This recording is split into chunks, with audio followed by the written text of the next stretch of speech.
What is up, everybody? Welcome to Pop Culture Philosophers. I am Rockin Robbie Billups, and it's Rockin Robbie Live. Welcome to the show. This is the show on Sunday nights where we talk about comic books, movies, pop culture, and a whole lot more. The show is driven, fueled, if you will, by your questions, your thoughts, your concerns. So what do you want to talk about? Get it in. Tonight, we'll be talking about our favorite comic books of last week. We'll be looking ahead at the comic books coming up in shops this week, including the DC Comics sneak peek. That's right, the return of the DC Comics sneak peek. So very excited for that. How's everybody doing? I appreciate everybody being here. We're going to be talking about the movie Candyman, the new one. We're also going to be talking about Shang-Chi, I guess, in the last two episodes of What If. And we'll be doing a top 5. We'll be talking and ranking our favorite movies of 1990. So get those juices flowing. What do y'all want to chat about? Let's get it out. Welcome to all. Thank you for being here. TM Nerdy, Dank Comics. I'll be on Dank Comics in a couple weeks. Very excited for that. We got Joram in the house. Missing Link. What's up, Steph? Let's see. Say what's in the house station. Mars Comics. What's up? Mark in the house from Geeks Unleashed. Yeah. Bread68, my man. Jeff, what is up? Station. Ricky, how you doing? What's up, James? What's up, Tacky? Yeah, I caught the very tail end of Nick's stream with Herm, and I noticed he did have the golden ticket. That's cool. What's up, Tim? What's up, Eric? How are y'all doing? We're just getting started tonight. I do want to let you know that you should join the PCP Army. That's the official Pop Culture Philosophers Facebook group. And if you're on Facebook, you might as well follow Pop Culture Philosophers there. You might as well follow us on Instagram. We're there as well. You can follow me on Twitter at the Rockin Robbie. And you can support the channel with a super chat, which may trigger some kind of insanity. Who frickin' knows? And you can also do so at patreon.com/PCP. Like these fine patrons right here. We have a few new ones. So mad props out to everybody who jumped in this month. Thank you so much. We really do appreciate the support. What's up, Cirilla? How are y'all doing? Super excited to see everybody. And check us out at popculturephilosophers.com. There's links there for merch and other things. All those links are in the description below. And we have unlocked our very first PCP discount code. That's right. Go to dynamicforces.com and they got tons of comics there, great signed stuff, CGCs. It's amazing. It's not just Dynamite stuff like you may think. It's everything. Go to dynamicforces.com, and at checkout, just put the code Robbie in your cart. So there you go. So, yeah. We'll also tonight be announcing the winner of the Dynamite Comics giveaway for the J. Lee Virgin Limited Edition Red Sonja number 15, written by Mark Russell. I don't remember who the artist was, but the letterer was Hassan Otsman El Howe. I'll tell you that much. I know the letterer, but not the artist. How is everybody doing? How are y'all doing? What do y'all want to talk about? First things up, I want to know what you think about the Marvel announcements that they just did. We talked about it on the weekly pop culture wrap-up. You saw other channels, plenty of channels doing it. What's up, Trade Paper Dad? What do you think? Timeless. What is it? Timeless. The 10 Lives and Deaths of Wolverine. Fantastic Four Reckoning War. A new She-Hulk series. A new Moon Girl and Devil Dinosaur series. What else? Avengers Forever. Devil's Reign. What do y'all think about that? I'm curious. I'm curious. Hey, Robbie, did you end up reading the Harley Annual? No, DC dude. I had decided after the last issue that I was just done with Harley. It wasn't really enticing me, and I was hitting a point where I felt like I really needed to trim some stuff off of the reading pile to kind of recapture an excitement level that I felt had been missing for a few weeks, right? So I have intentionally cut some things off just so I can kind of refocus in on certain things. I mean, I'm still reading Spider-Man, don't worry. Hey, Joe Corralo's in the house. More like reboots forever, am I right? Yeah, probably. Maybe just a little bit. But no, DC dude, I haven't read the latest Harley Annual. Was it worth checking out? If it was, let me know. Maybe, I mean, obviously, I think maybe you think it was. We'll see. So how is everybody doing? I don't mind a reboot. What's up, Big Herm? You had a great show. I caught like the last 4 minutes of it. But there you go. Watched a little bit of Jim Mint earlier. He's been having a series he's actually replaced Fee on his Sunday morning streams, which is pretty rad. Not rad. I mean, I love Fee. Don't get me wrong. Okay, I'm just saying it's cool because you get to see Jim interacting with other YouTubers on Sunday nights now. Today was very Gary, and I have heard rumors that a certain pop culture philosopher will be appearing at some point in the near future. How you doing, Joe, by the way? I watched Joe on the Comics with Comics by Perch live stream they do on Friday nights. It's right before PCP movie night, so it's a great, 1-2 punch. And love that show. I came there for Joe, and I keep listening to Perch, and I think Perch is a cool dude, but the reason why I even started really getting into that channel was Joe. Joe's just such a cool guy. Joe was recently on Wonder Woman Revisited, for Comics Revisited, the New 52 Wonder Woman. Didn't even think about how we did it right before the 10-year anniversary of the New 52. That wasn't even planned. That's just serendipity. That's just the way it works out. Anyway, Joe's a great commentator on the industry and a great part of the industry. Beckstar number 5 is out at the end of this month, I believe, and I have read it. Yeah.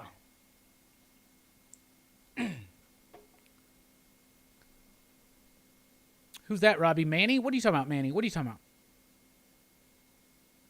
I know about Manny. Manny released a video today about how to light your YouTube videos. I felt called out. Hey, what's up, John? We got John in the house. We got 62 Lefty Blues as well. DC Dude says, hey, Joe, I paused the Friday night drinks to catch this live. Aw. Ricky's loving Beckstar. Let's get off of Joe now. Come on, this isn't the Joe. This isn't Joltin' Joe live. I'm just kidding. Joe's a good friend of the show. We're excited to bring him back on. By the way, I can go ahead and announce then the winner of the Joe Corallo poll, in case you missed it. It's Satan's Little Helper. So that's what we'll be covering in Horror Fest. Speaking of Horror Fest, it started. We did the Hellraiser 10 movie review on Friday night. Last night, me and Dylan brought back Dylan's horror show after a 2-week hiatus to talk about The Burbs. That was fun. So what's coming up this week? Well, we got Fright Night on PCP Movie Night, Friday night at 9 p.m. Central Time. And then the very next night at 6 p.m. Central Time on Dylan's horror show, he insists that we do Fright Night Part 1. So Friday night is Fright Night here at PCP. Saturday night on Dylan's horror show, Fright Night Part 2. And then we got, don't forget, that my video with Jim Mint, Top 10 Comic Books of the Week, just launched yesterday. So check out our Top 10 Comic Books of the Week. We'll be talking.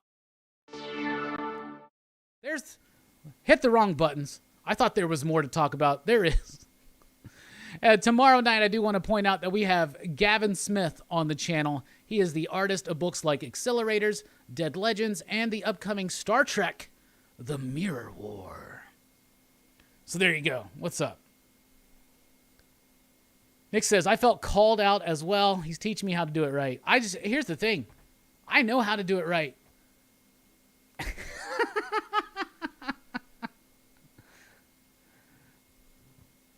Yeah, I hit the wrong button. I thought there was more below, and there wasn't. It's been a couple weeks since I've done a proper Rockin Robbie live, man. So, but we're here for the long haul, going throughout most of Horror Fest. There is one weekend, by the way. I'll go ahead and let you guys know this. There's one weekend in Horror Fest where we're actually going to be out of town on the weekend, and or most of us will be out of town. So one of these shows is going to be pre-recorded. And I just dare you to figure out which one it's going to be.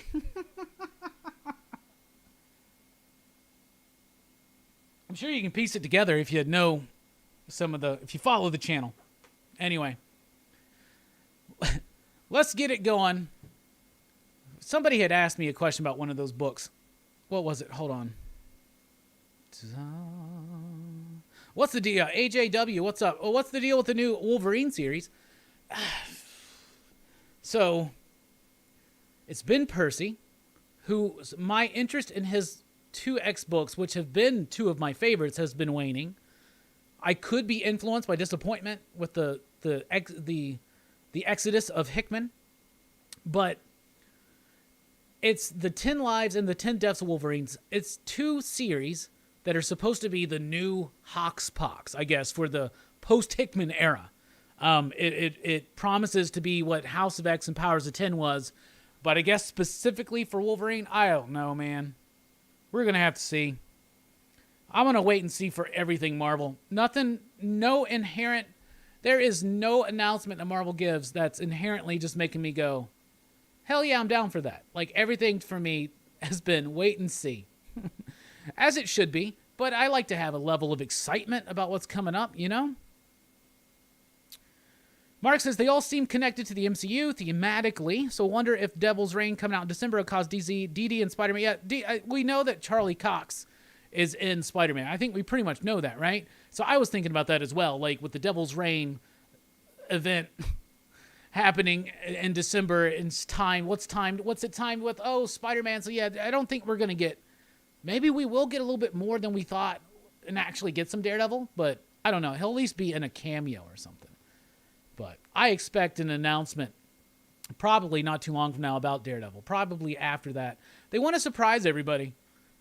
Did you notice how, like, at the end of that Spider-Man trailer, which is dope, but, like, at the end of it, like, they bring in Alfred Molina. They don't show the other villains that we know are in the movie. They don't show the other Spider-Men that we know are in the movie. But they showed Alfred Molina like we're supposed to be surprised. Maybe they don't make those trailers for us. But one thing I do like is that they did the announcements kind of like the way they announce MCU movies and shows. So it kind of is like, I think that's some good synergy that could possibly happen. Like, make the approach of announcing Marvel movie and television projects the same as announcing their comic book projects. The next step would be to maybe, you know what would have been cool? In Shang-Chi, but when you watch Shang-Chi this week, wouldn't it have been cool to see those, like, flashed across? Like, the Marvel Universe doesn't end at the cinema. Right? That's the one thing that's really missing. They have the ultimate marketing power for comics. Marvel does. With the fact that they have such a successful line of films that people go to see no matter whether they know anything about it or not, right? And they don't care. I guess they just don't care. I guess they don't care. It seems silly to me, but that's just the way it is. As Damon Albarn said in the Blur album 13, that's just the way it is. Just the way it is. Already singing, y'all. Watch out. What's up, Circumstances? What's up, Sam Fett? We got a lot of people in the house tonight. Thank you all for being here. You know, the last times that we did a proper Rockin Robbie live, and I'm not saying that wasn't proper when I had Jelani and Brooks on. That was super fun. But, you know, that was the day that we had over 100 viewers at the same time for a consistent amount of time. And it was probably the most viewed Rockin Robbie live yet. So that would be cool. Unfortunately, Bueller's got an auction. Does Bueller not know that I'm supposed to, like, this is my territory? I'm just kidding. I think, no synergy from Marvel. There could be, Damien. There could be. Like, just imagine. I mean, out of all the people that go to watch these movies, and not so much right now, but even, like do, you know, the streaming services at home, imagine if they would just, like, Loki's adventures don't end on the small screen. Check out this graphic novel or this series that's out. Unfortunately, Marvel would actually have to have that in fucking print. And you would actually have to be able to get it from Diamond.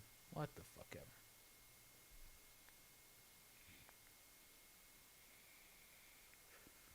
Everybody check out Sleepy Reader 666's channel if you haven't.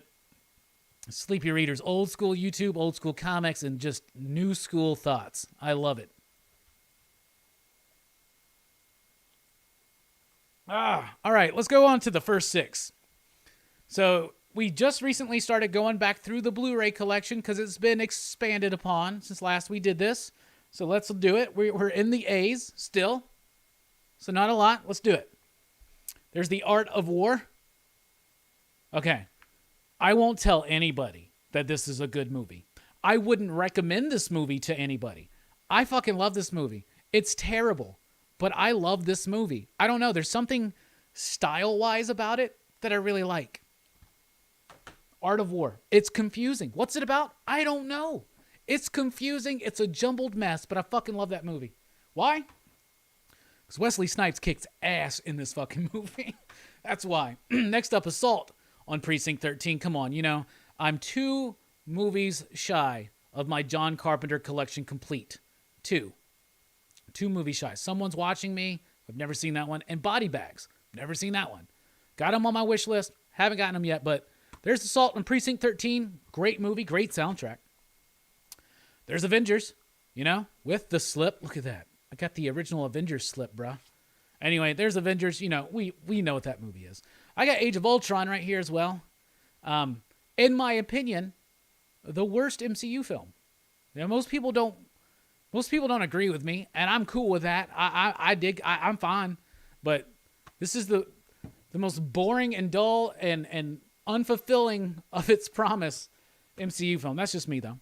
Next up, I don't have Infinity War or Endgame yet. I really don't. Anyway, there's my Back to the Future set. These are not individually packaged, so I'm going to count this as one. That will come.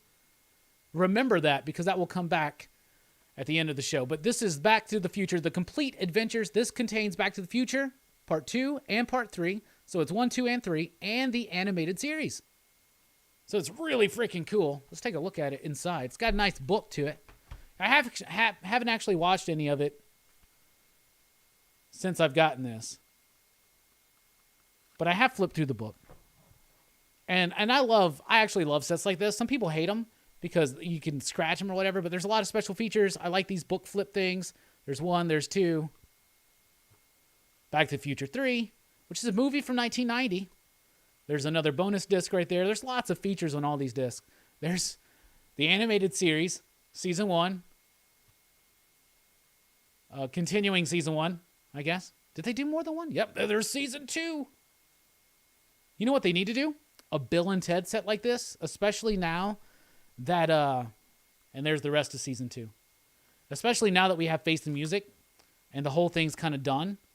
I think it'd be cool to do a Back to the Future. It'd be cool to do a Bill and Ted one like this that had the animated series, the pilot for the live action series, and then let's see, digital code. Has it expired? Usually these things expire, and by the time I notice I have them, they're done. It doesn't say that there's an expiration, so there you go. If you want Back to the Future, you can try it.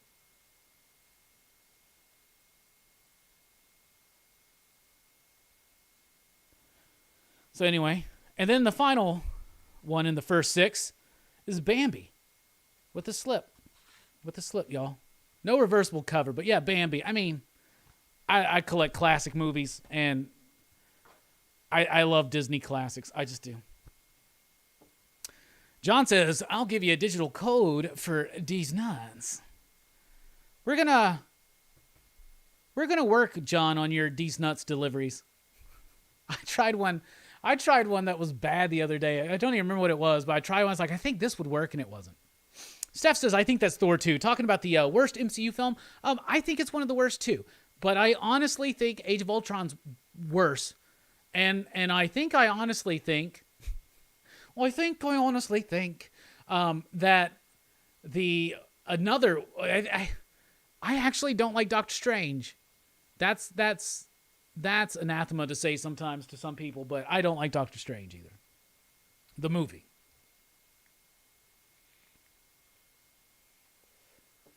You can buy Infinity War and Endgame Blu-ray from Redbox for $2, no slip. No slip. Hey, what's up, Comics Kings? Brandon, how you doing, bro? Good to see you, man.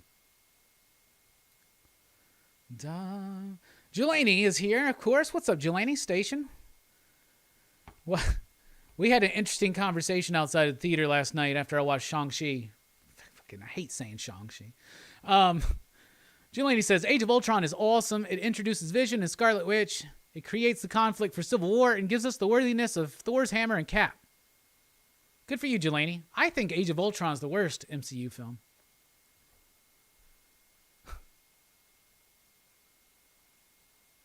No, Tim, I still have not read Monsters by Barry Windsor Smith. It's probably going to be a minute till I get to that. My schedule is fucking booked. Like, I used to say I was busy and all that shit. Fucking shit.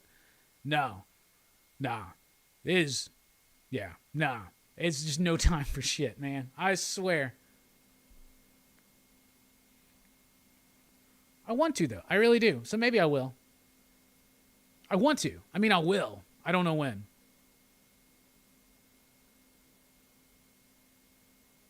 Mark says Iron Man 3 was the worst Marvel movie. I disagree. I don't even think it's the worst Iron Man movie. I like Iron Man 3. All right, there's a question for everybody. What's the worst MCU film in your opinion? I say Age of Ultron. Hey, Small Town Collectibles in the house. Station. Saw you at the Kentucky game. By the way, War Eagle, buddy. It was just Akron. I get it, but like, damn. I haven't seen a good, like, Auburn spanking on a smaller team like that in a while. That felt good as an Auburn fan. It may get dicey in a couple weeks, but we'll see what happens. John says, no slip. Don't let Dylan see that or he will burn Redbox machines to the ground. I mean, does it even have its case? Or do you just buy the disc? Fuck that. I can't do that. I cannot do that. What's up, Ancient Unique? What's up, Brian? What's up, Joe? I'm a bit worried about the Eternals movie. I'm worried about it too. They were talking about this on Jim Mint's video earlier today. I am worried about it because it doesn't look Kirby. It doesn't look exciting. I'm all down for it. I want to check it out. The Eternals is one I've never actually read. More on that later. There's nothing about it, though. About those trailers. There's nothing about the marketing of it. There's nothing about it that's got me enticing. They're like, there's a Celestial. Okay. We saw Celestials and other things, right? Like, so what's the, like, okay. Are they going to do something with it? Oh, we got the Deviants. That's cool.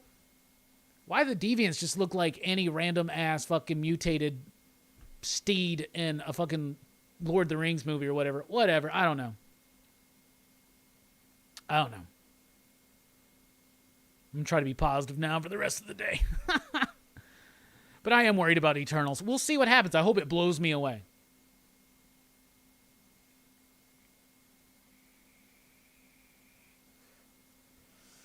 All right, people coming in with their worst MCU film. Circumstances says Iron Man 3 is definitely the worst. Brian and TM Nerdy and Trade Paper Dad and Missing Link all say Thor the Dark World. Most people say that. Most people say Thor the Dark World.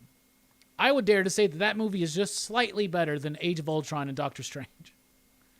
Or at least maybe even with Doctor Strange and Ant-Man. Those are the ones that are like, those are the bottom rung ones for me. Oh, I got it. I'm not going to spoil anything. Holshoe says Age of Ultron times 1,000 for being terrible. Wasted Ultron, I agree. Joe says Black Widow came out too late. I agree. Dank says Captain Marvel. I actually like Captain Marvel. I think it's kind of like middle. For me, it's middle. Blade 3 is not in the MCU, but what is a Blade 3? I wish they would have made a Blade 3. That would have been cool. Especially if Del Toro would have done it. That would have been great. Dank says Captain Marvel's like a filler issue. There's not a Blade 3 movie.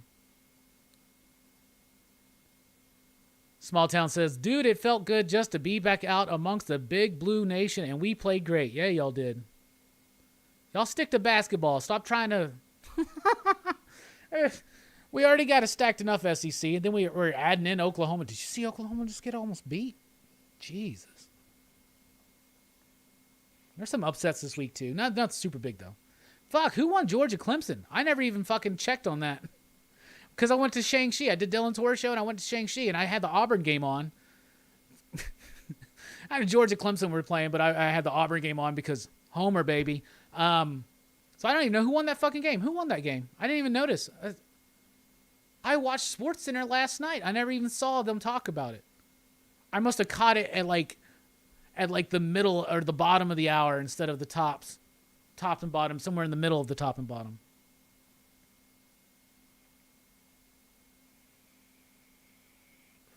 Sam Fett says Doctor Strange is his second favorite. Wow. Ian, Thor 2. Howard the Duck is not canon MCU. Good Luck says, enjoyed Thor 2. Black Panther was the worst for me. Bold and daring. I like that. I really like Black Panther, though. Had some problems with it. Still, every goddamn Marvel movie's got to have a villain that's just like, I mean, it's literally the same. Iron Man versus Iron Man. Black Panther versus a Black Panther. Shang-Chi versus a Shang-Chi. Oh, my God. Why do they keep doing this? Ant-Man versus an Ant-Man. God. They have so many villains to pull from. So many.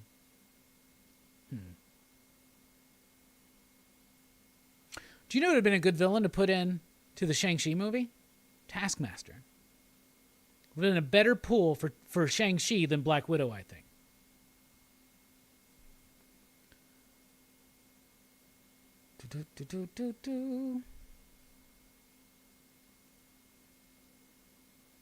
Good Luck says, I love the conversation between Ultron and Vision. Ricky liked Age of Ultron. Station.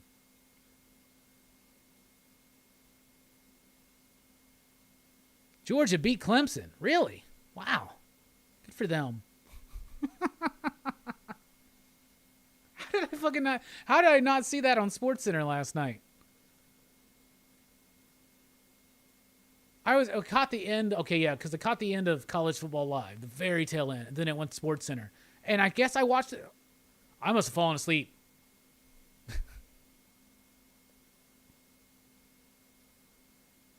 What's the score?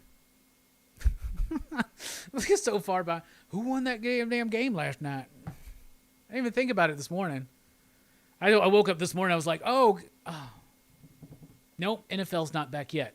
Thursday night, though, baby. We already got Martin out, though, because of COVID. So we got one of our best starting offensive linemen out for COVID.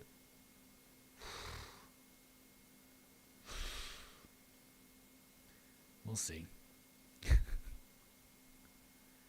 What does Sleepy Reader say? Civil War is at the bottom of my list with Ultron. I'm with you on Ultron, but I actually like Civil War. So Ricky says Shang-Chi was dope. Ancient Unique says Aquaman was the greatest superhero movie. That's interesting. Bearded Comic Bros in the house. What's up, my man? Hey, man, right now we're talking about in your opinion, what's the worst MCU film? What is it?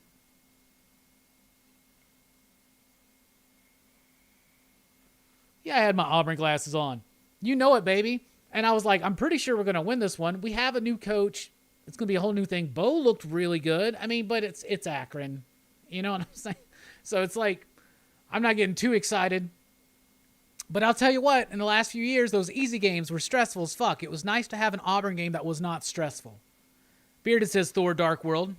Fair enough. That seems to be the general response. It's for me at the bottom.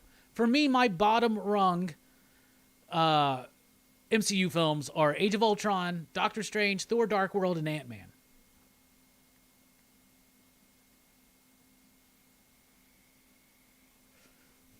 But maybe a new one jumped down into there. I don't know. Maybe we'll talk about that later. Must be Candyman. Good Luck says roll. I can't even say it. I'm trying to. Good Luck says roll.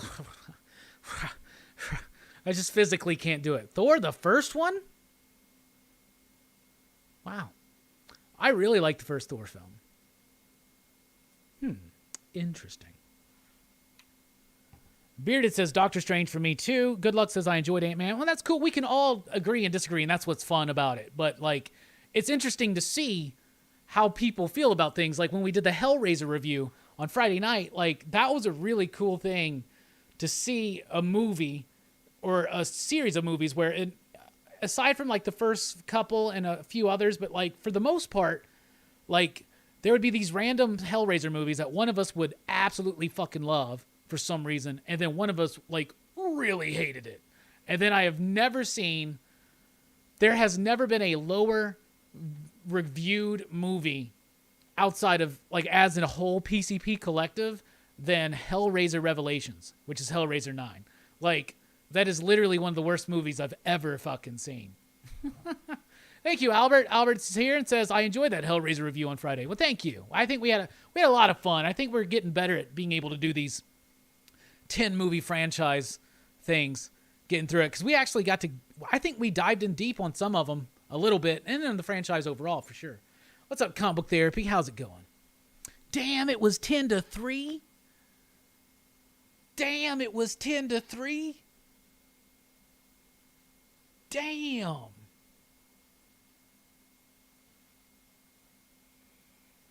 There are elements of Ant-Man I like. I think it's one of the worst villains in the MCU, though. And if I think if I think an MCU film has a really, really weak villain, it's at the bottom of the list for me. And that's why I have Ultron down there. That's why I got Thor: Dark World down there. That's why I have Ant-Man down there. Those have severely weak villains, in my opinion. And hot take, Spider-Man Far From Home is in my bottom tier. Spider-Man's like, upper bottom for me, probably. I don't really like Far From Home that much. I love Homecoming, though. Good luck, good luck.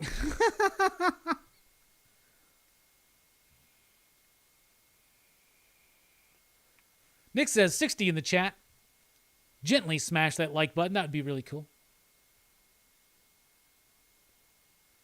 What's up, Zach? Zach says all movies have been good. Regardless, we were close to not having any comic movies once a banker. Yeah, Zach, that's a good thing too. You know, we are all, for the most part, I'm sure, as fans, thankful that we have this plethora of comic book, film, and TV content. We are. And I am very thankful that we have it, and I'm very thankful that we have so much of it that we can kind of be a little critical of things sometimes, but still love it all in all. Greg, I feel the same way. Bearded says Homecoming was really good. Far From Home, not even close to the same level as Homecoming. Station. We got to bring you back on. We're going to talk about Spider-Man films. We should do the Spider-Man film franchise review. Well, damn, we'll have 8 ones to talk about as of next year. But we should do it, maybe. Joe wants to know what Stan Lee cameo was the best before he passed. That's a really good question. Somebody asked that to Jim and Gary this morning. So I was thinking about this already. So that's really cool. Nick, by the way, says Far From Home and Dark World are at the bottom for him. Hell yeah. I feel you.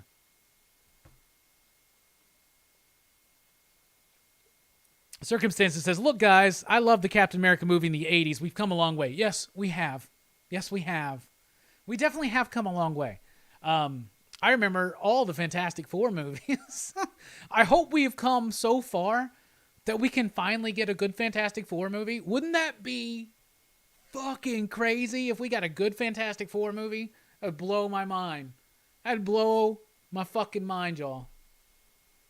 Blah, blah, blah, blah, blah. Anyway, everybody right now, let's switch gears. What's your favorite Stan Lee cameo? And we'll not just MCU, everything, because he's in all these Marvel movies. My favorite cameo of Stan Lee is in Fantastic Four: Rise of the Silver Surfer. Okay?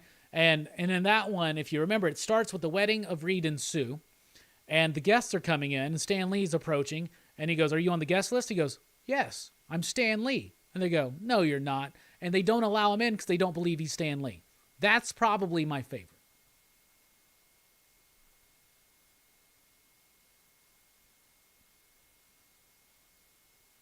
Nick says, Stan's Infinity War was my favorite. What, you guys never seen a spaceship before? Dank says, Peter was just so dumb in Far From Home, and it looks like he's dumb in the next one, too. Yeah. Kelvin says, Marvel will rot your teeth. Paul says that cameo of Stan in the Spidey video game was good. Haven't seen that one. TM Nerdy says Deadpool. 62 Lefty Blue says Mallrats. That's Marvel, right? Sure. I'll allow that. That's a good one, too. That's probably my favorite. That's actually, I love his role in Mallrats because when I first watched Mallrats, I didn't know a lot about Stan Lee and the relationship he had with Jack Kirby.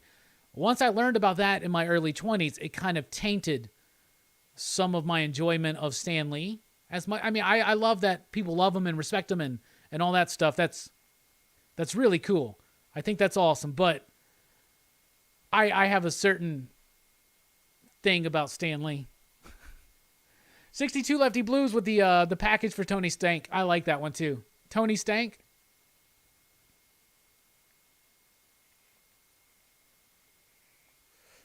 Ian says, I like the Amazing Spider-Man 1 where he's the janitor.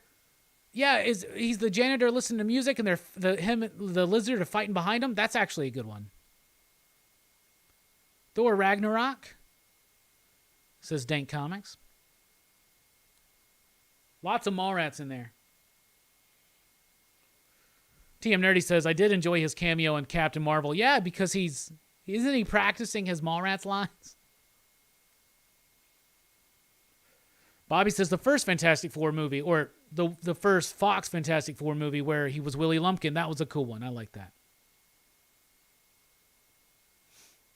Kelvin says, Robbie, no one is infallible, not even Jack Kirby. I agree. Sorella says, the key to an amazing FF movie will be a great story and character development. Special effects secondary. Yeah. Maybe that's something they should try.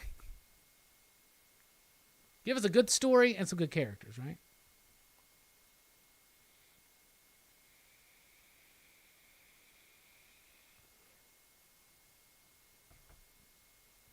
Oh, Slots, I'll tell you this.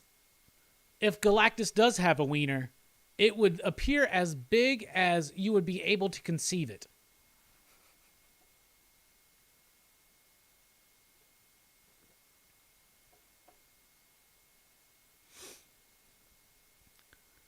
Where he's talking to the Watchers was awesome. That was a cool one. John says, what about when he was the janitor wearing the striped sweater? Oh, I'm thinking of Wes Craven's cameo. Yeah, Joe Slag once again with the moon on the Watcher and Guardians of the Galaxy 2. That's a good one. I'd like a good Fantastic Four movie too. You know, like I think the key is I think the key to any movie is good characters and a good story first, and everything else second. So there you go. I mean, that's you know, but with the Fantastic Four, you got to focus on the idea that. And Jim said this earlier, but we've all been saying this for a while because it's an observation about the Fantastic Four. They're not superheroes; they're explorers, you know. And so you got to go a different kind of route with it. You got to go more sci-fi. You got to go more adventurous. It's got to feel like that. It's got to feel like a cosmic version of Indiana Jones. With that, and Fantastic Four lends itself so well to comedy. You can have comedy throughout, lots of smart little quips and smart-ass things to be said, snarky things that they use in every single Marvel movie that don't fit in a lot of Marvel movies. They would fit like fuck in a Fantastic Four movie. Joe says they should not have Doctor Doom as the first villain. I still disagree with that. I still think Doctor Doom should be the first villain. I think there should be allusions to other things. I think that you need to have Doctor Doom built up already so that he can be in the background now. Not the background necessarily, but like built up, you know? I think Doctor Doom, and maybe to the point where maybe even the Fantastic Four don't realize that Doctor Doom's the villain yet, right? But maybe Mole Man is, but somehow he's being kind of manipulated by Victor or something like that. So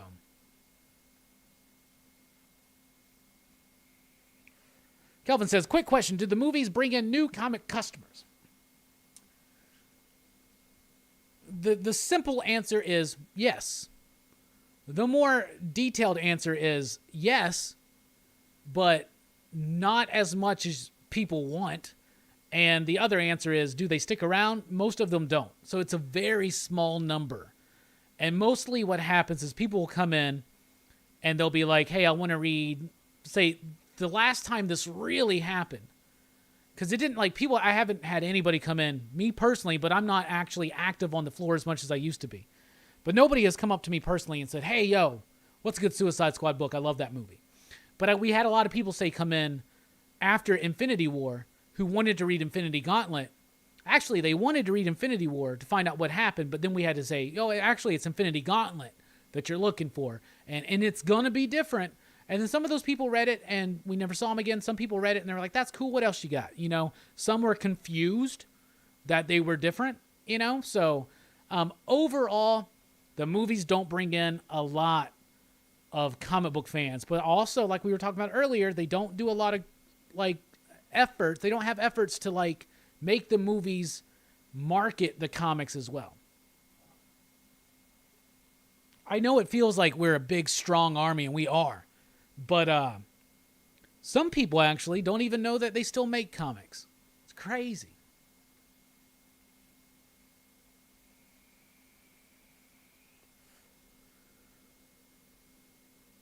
Yeah, Badass Doctor Doom would be awesome in a Fantastic Four movie. Yeah, they've never gotten it right. What is the best Shang-Chi comic book or story? To be honest, I don't have much. I've read the Max run from the 2000s. I've read some of the Gene Luen Yang stuff. There haven't been many. I've read, like, just like the first issue, because they had an epic collection from the original stuff from the 70s. I think I read, like, the first couple of those a while ago. So I don't really know what to tell you. I would probably say more so the original stuff would probably be interesting to check out. But I can't say that for sure. My favorite stuff that I've read with Shang-Chi in it has been the Hickman Avengers run, where he was part of the Avengers. But he's very, very underutilized in that run, but I really like the way that he was handled in that run.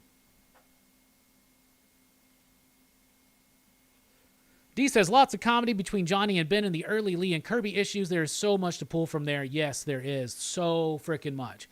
So much. And MCU is able to actually capture a little bit of comedic timing better than Fox was able to. But the best part of that first Fox Fantastic Four movie was the banter between Johnny and Ben.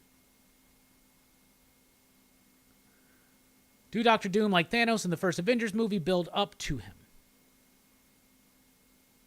Yeah, like that's why I was saying maybe have him like in the background or something, but he's there.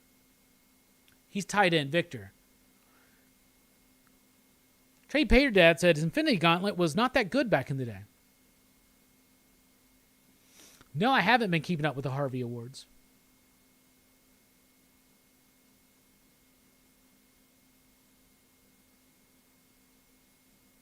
Let's all write letters to Kevin Feige. They need to market more of the comics with the movies. Why they don't do this is beyond anyone's imagination. I say that too, Henry, but I guess tonight I came to the revelation that they don't care. I mean, that's got to be it, right? They just don't give a shit.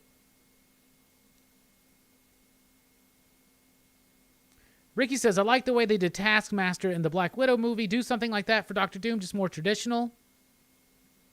You mean like the mask and shit?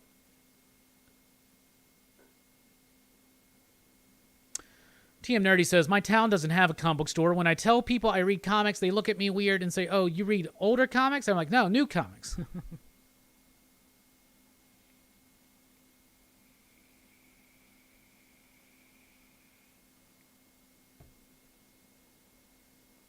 Would like to see Wong on a Disney Plus show.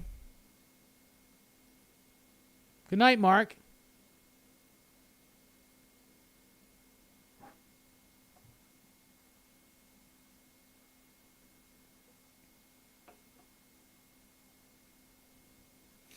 Dink says, sadly, Disney does not care. A Snickers commercial will make more money than them promoting the comics.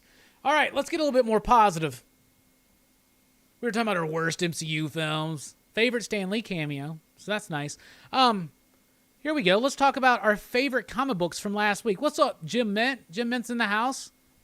Station. Pop, pop. But let's get into it. What's your favorite comic book of last week? What was your pick of the week?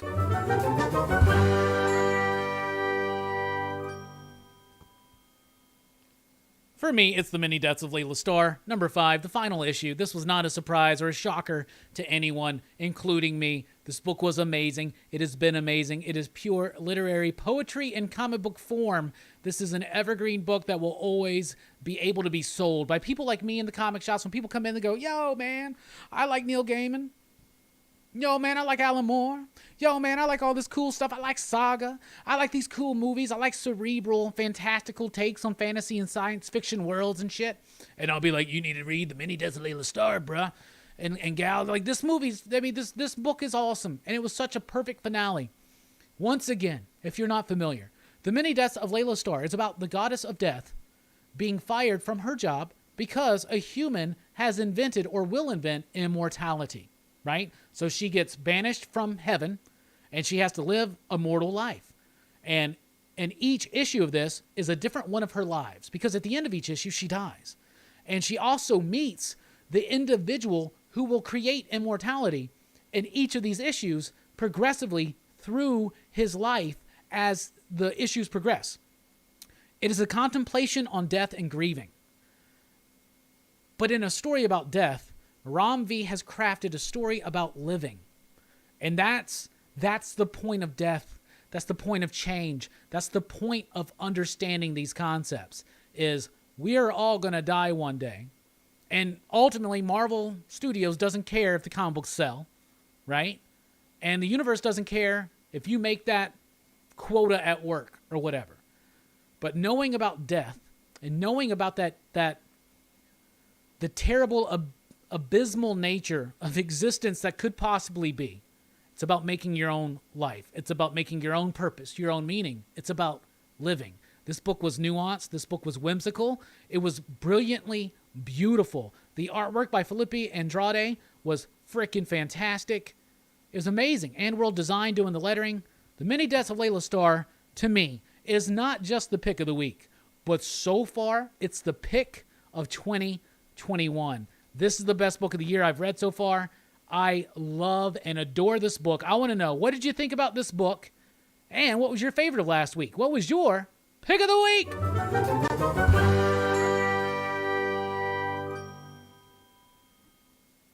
So let's do it. Let's see.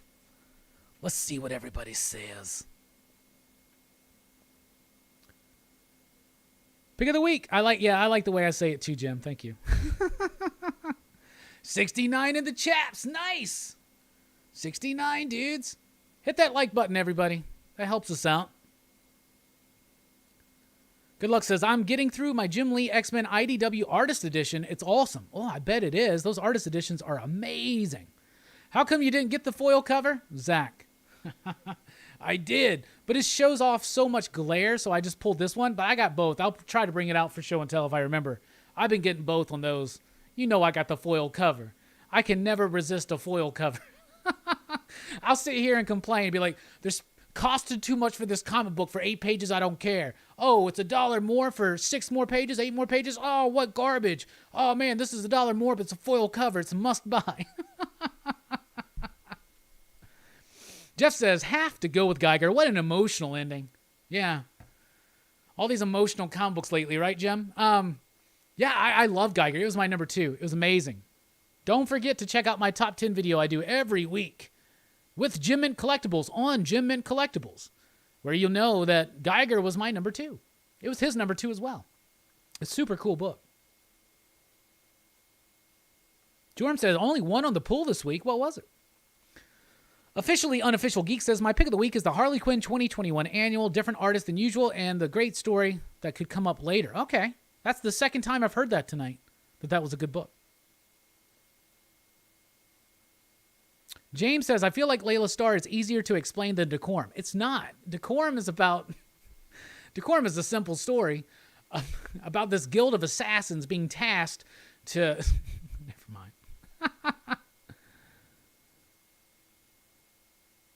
Bread68 says, Dark Ages. Hey, Nick Barucci's in the house. What's up, Nick? How you doing, buddy? I'm going to be live with Nick in a couple weeks on I think on the EXP, right? I think they're going to be slinging some comics. I'm excited. I'm going to live my dream. When I was younger, you know, I used to watch Nick on these like shopping network shows or whatever, and I'm going to live my dream. Nick's a super cool guy in the industry, everybody. Thank you for being here. Yeah, Nick says, let's get the algorithm going up. Please share. Sharing is caring. Well, thank you. Bread68 loved Geiger. I love Geiger. That book was freaking amazing. Nick says, agreed. Layla's Star was outstanding. Definitely contender for book of the year. I agree. Ron V's super cool. I hope that next time he's on the channel, I don't fanboy out as much.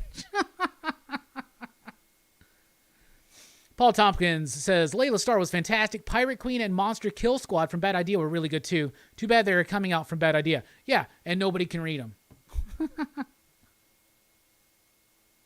Thank you, Nick. Nick says, Robbie brings us lots of fun. Let's show the love back with a thumbs up. Thank you. Oh, you're welcome, Nick. Is Gary Frank British? I don't know. Frankly, I don't know.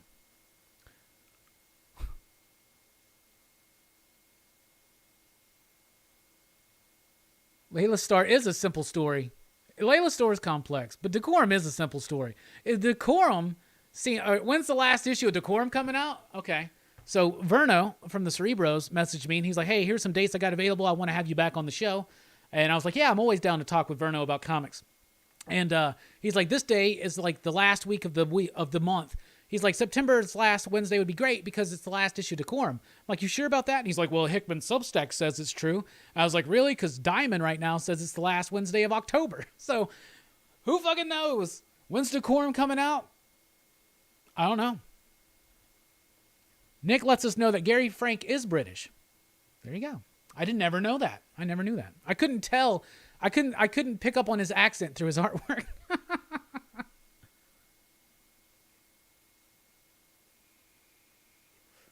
So Fargate, I don't know when the last issue of Decorum comes out.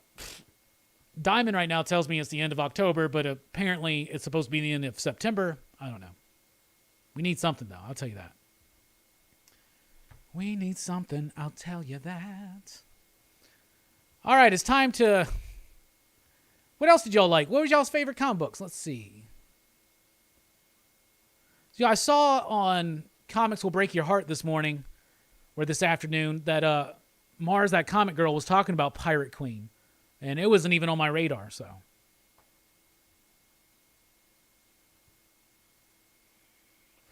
I'll tell you this, Jim Mint's pick of the week was Dark Ages. That was a really good book. I liked it. Officially Unofficial Geek says, I also just read Cinnamon from Behemoth, and that came out a few weeks ago. Such a cute story for cat owners. I heard that, and we totally missed the boat on that one, and I went to reorder it. Diamond was already sold out.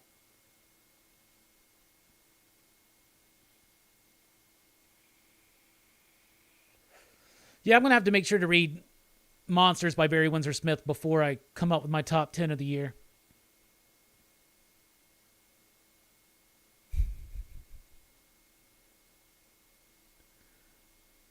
Brett says, Noctera. Nick says, I like Dark Ages, Geiger and Lucky Devil also. I haven't read the Lucky Devil stuff. No Marvel in the 90s tonight. But we got a DC in the 80s on the works for coming up maybe next week, the week after. Sleepy Reader says, Pirate Queen was good, but cost $7.99. Slot says, Crush and Lobo, that's out this week.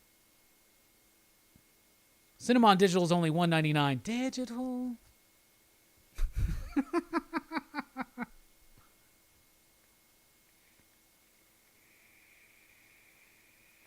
It's digital. Hickman still owes us Black Monday Murders. Yeah, and Dying of the Dead. Can we get that conclusion, please? Please, wouldn't that be awesome? I think that'd be awesome. Trade Paper Dad says, Geiger 6 was really good. Like the story. Yeah, me too. Really good stuff there. All right, we're about to take a look at what's coming up in shops this week then. We're going to start with Image. From Image, we have Deadly Class number 48. Oh, by the way, another really good one. Since Nick was here, this reminds me. The Merca Andolfo Red Sonja #1 was super solid. I really liked it. Did some things with the character of Red Sonja that I don't typically see.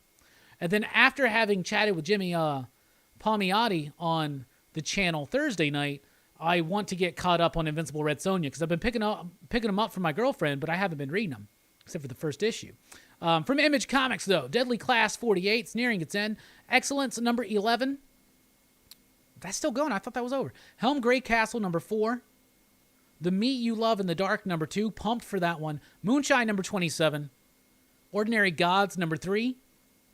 The Six Sidekicks of Trigger Keaton #4. That's a good book, too. Trover Saves the Universe #2. So lost on issue 1 of that. I'm not going to pick up issue 2. All right, then from Dark Horse, let's see. We got the Shock Suspense stories coming out. The EC Archives trade paperback. That's cool. I have to make sure I get that. Last Flight Out #1 from Dark Horse. Masters of the Universe Revelation #3. Yeah, who cares? Maze Book #1 from Jeff Lemire. Man, that snuck up on me. And The Unbelievable Unteens from the World of Black Hammer #2. From IDW, we have Canto 3, Lionhearted #3. It's a big week. Star Trek Mirror War #0. By the way, the artist on Mirror War is going to be Gavin Smith. He's going to be on the show tomorrow night, 8 p.m. Central Time. Star Wars Adventures #9 from Marvel. What do we have? We have Amazing Spider-Man 73, the penultimate issue of Nick Spencer's run. Avengers Tech-On #2. Champions #9. Conan the Barbarian #25. What else? Daredevil #34. Leading into Devil's Reign. Deadpool Black, White, and Blood #2. Defenders #2. Excalibur #23. Extreme Carnage Toxin #1. It's a one-shot, so it is what it is. Kazar, Lord of the Savage Land #1. I think that's from Zach Thompson. Worth checking out, I guess. Let's see. What else? Oh, there's a Loki omnibus. That's cool. Savage Avengers #24. Shang-Chi #4.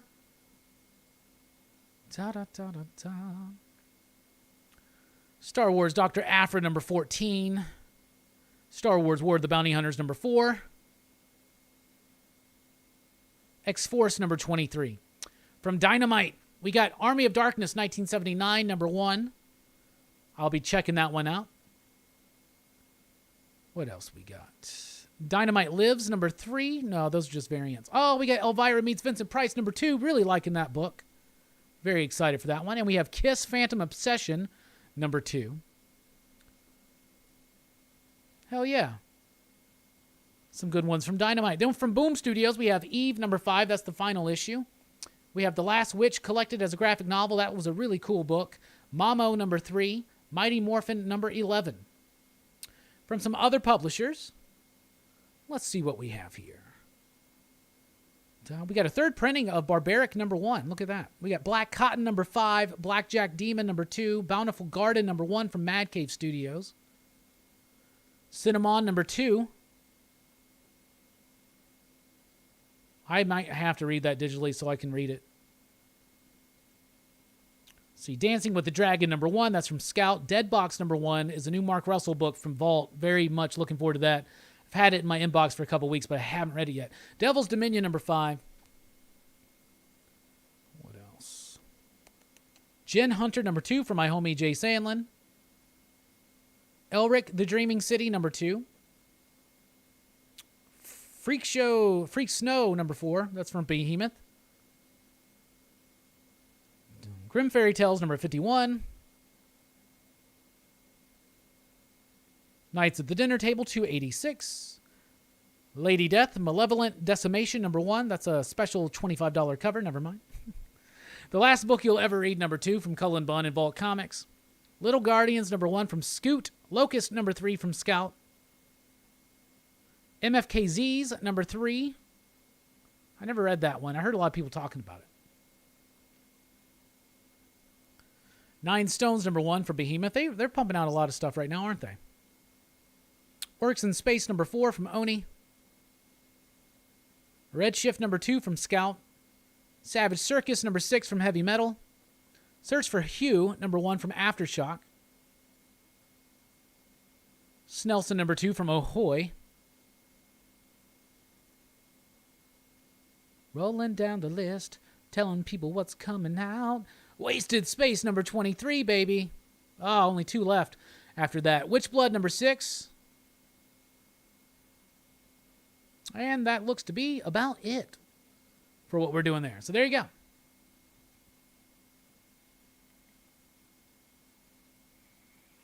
We'll get to the DC ones in Act 2 because we'll be doing the DC sneak peek.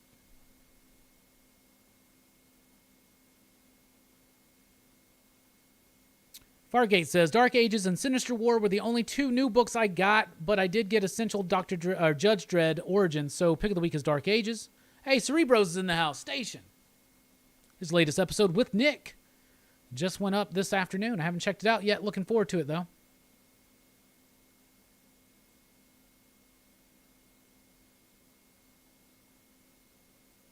Maze Books looks cool, says Brian.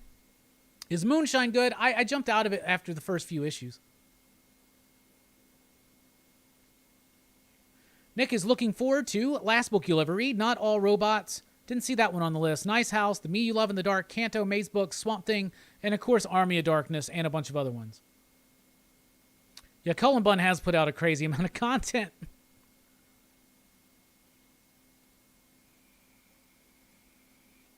All right. So right now what we're about to do is we are about to announce the winner of the Red Sonja number 15 Jay Lee limited edition virgin variant. This is from the Mark Russell run. So in order to enter to win this, all you had to do was comment on the last weekly comic book review.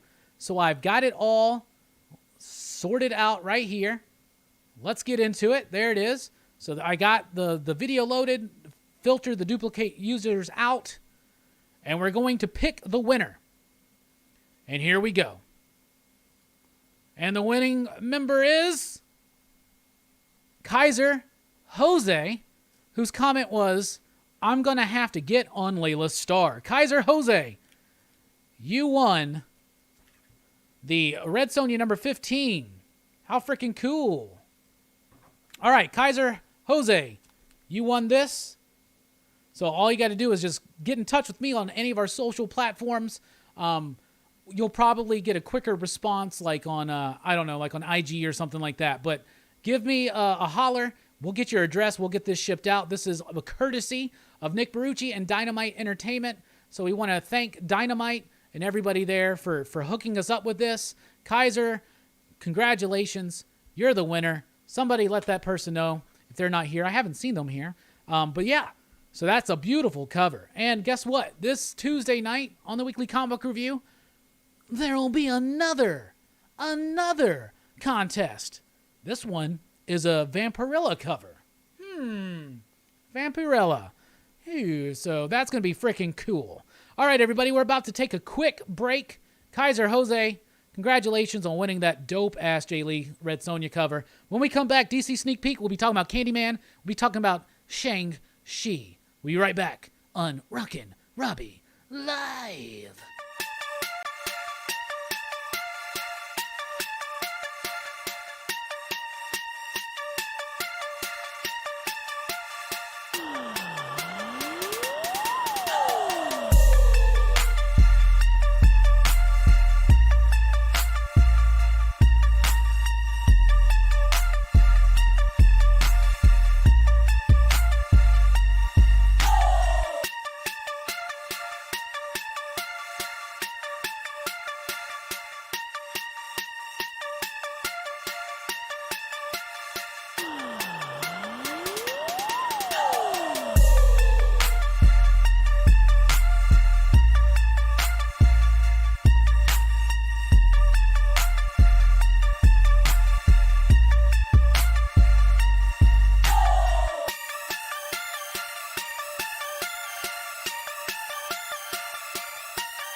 Welcome back to Rockin Robbie Live here on Pop Culture Philosophers. I am your host, Rockin Robbie Billups. How's everybody doing? Join the PCP Army, the official Pop Culture Philosophers Facebook group. If you're on Facebook, you might as well join us up there and follow us. And we're also on Instagram. You can follow me on Twitter at the Rockin Robbie. You can also check out popculturephilosophers.com for podcasts, blogs, and a whole lot more. If you want to support the channel, you can do so at patreon.com/PCP, like these fine PCP Patreon patriots right there.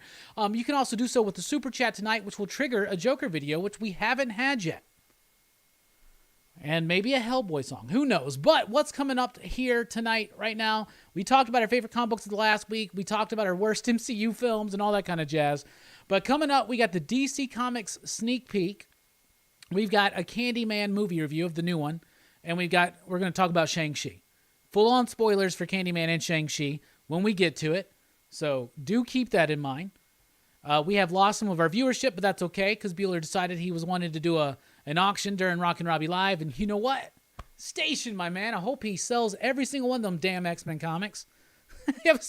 I popped on one of his streams the other day, because it was after we did the Hellraiser review. I was like, damn, Bueller's still alive. And I went on there, and Bueller's just going, and I popped in at this certain time, where Bueller's putting up a new lot, and he just goes, man, this is a long one. You can tell. I don't know if Bueller likes 4-hour streams. We're used to it here at PCP. We can do it. So anyway, thank you all for being here live. Be sure to hit that thumbs up button. We announced the winner of the Red Sonja number 15 J. Lee Virgin Limited Edition variant cover from Dynamite Entertainment. That was Kaiser Jose. So, Kaiser Jose, get in touch with me. And we'll say what's up. Maybe I should actually find his comment and be like, you won. I actually should do that. Hold on. That's a good idea. Why didn't I think about that before? Anyway, so we got a fantastic block coming up here. But what's coming up here on the channel? Well, let's talk about this. Tomorrow night on the show, we have Gavin Smith, comic book artist. He was the artist of The Accelerators, Dead Legends, and the upcoming Star Trek The Mirror War. Very excited for that. Horror Fest rolls on through Friday night, 9 p.m. Central Time. We're going to be talking about Fright Night. And then the very next night on Dylan's Horror Show, Fright Night Part 2. That's going to be at 6 p.m.-ish Central Time. Be sure to check out my video with Jim Mint every Saturday morning on Jim Mint Collectibles Top 10 Comic Books of the Week. The latest one just dropped last day, yesterday.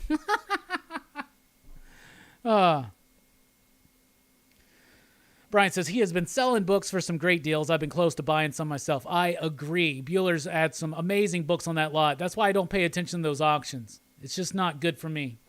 Hey, we got a super chat from Bread68. Thank you so much for breaking the dam tonight.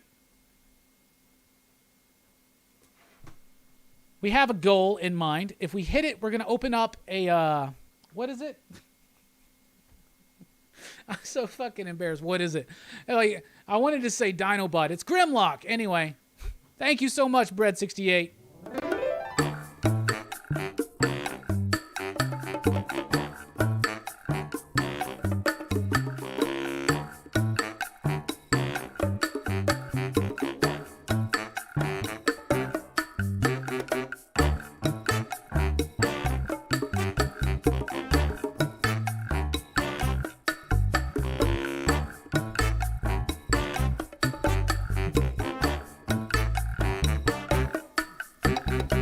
Let me tell you about this little man I know. His name is Hellboy. He was sent to the earth some long time ago to save it or destroy. Brought to this earth by Rasputin, son of a demon and a nun who had sex with the demon, but was raised by Professor Broom. Now he fights those evil and monsters. Shit. And he fights with the man who's a fish named Dave.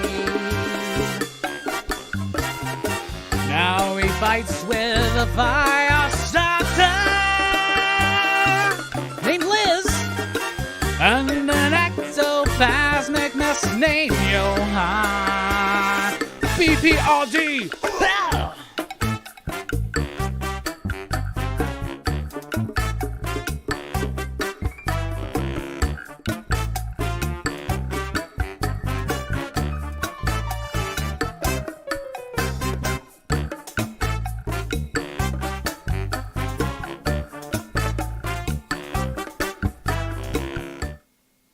Hey, what's up, Manny? How are you doing? Manny, you still down for Friday night, right? I should have reached out to you personally instead of just calling you out here on the channel. But you are still down for Friday night Fright Fest. Fright Night, actually. It's Horror Fest, Fright Night. I just combined it all into one. Fright Night at Horror Fest, Fright Fest. How's everybody doing? All right. We're about to get into the DC sneak peek. But once again, Kaiser Jose was the winner. So how cool is that? Felt good to sing the Hellboy song. I haven't done it in a minute. Out of my bomb. All right. Let's go ahead and get into it then. It's time for the DC Comics sneak peek.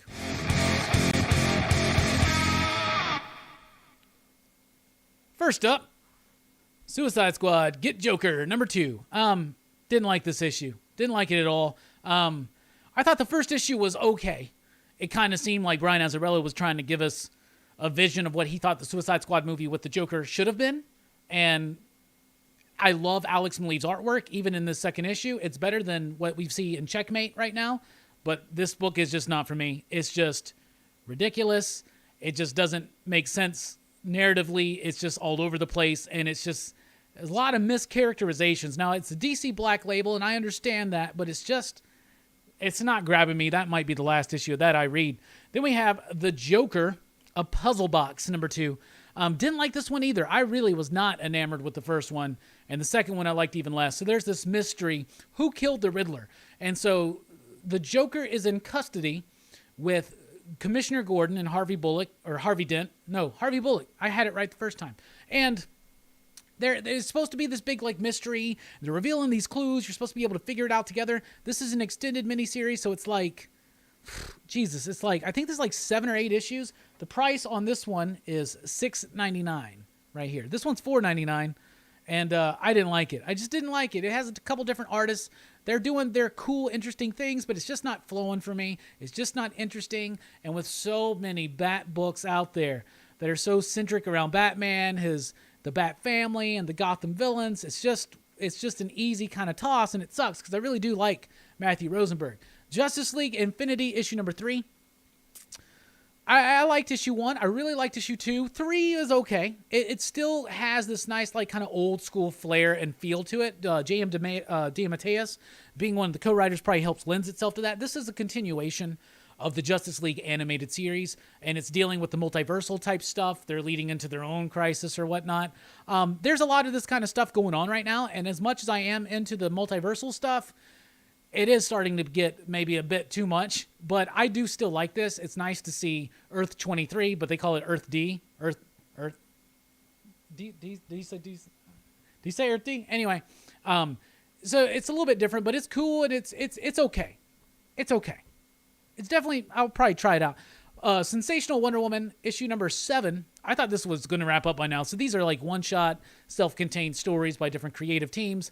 This one was done by, not familiar with the creators, it's Sanya Anwar and Eve De La Cruz. I thought that it was okay. It's decent. And that's what this whole series has been. And they've been solid, decent, self-contained, one-and-done Wonder Woman stories. There's no big stakes or anything like that.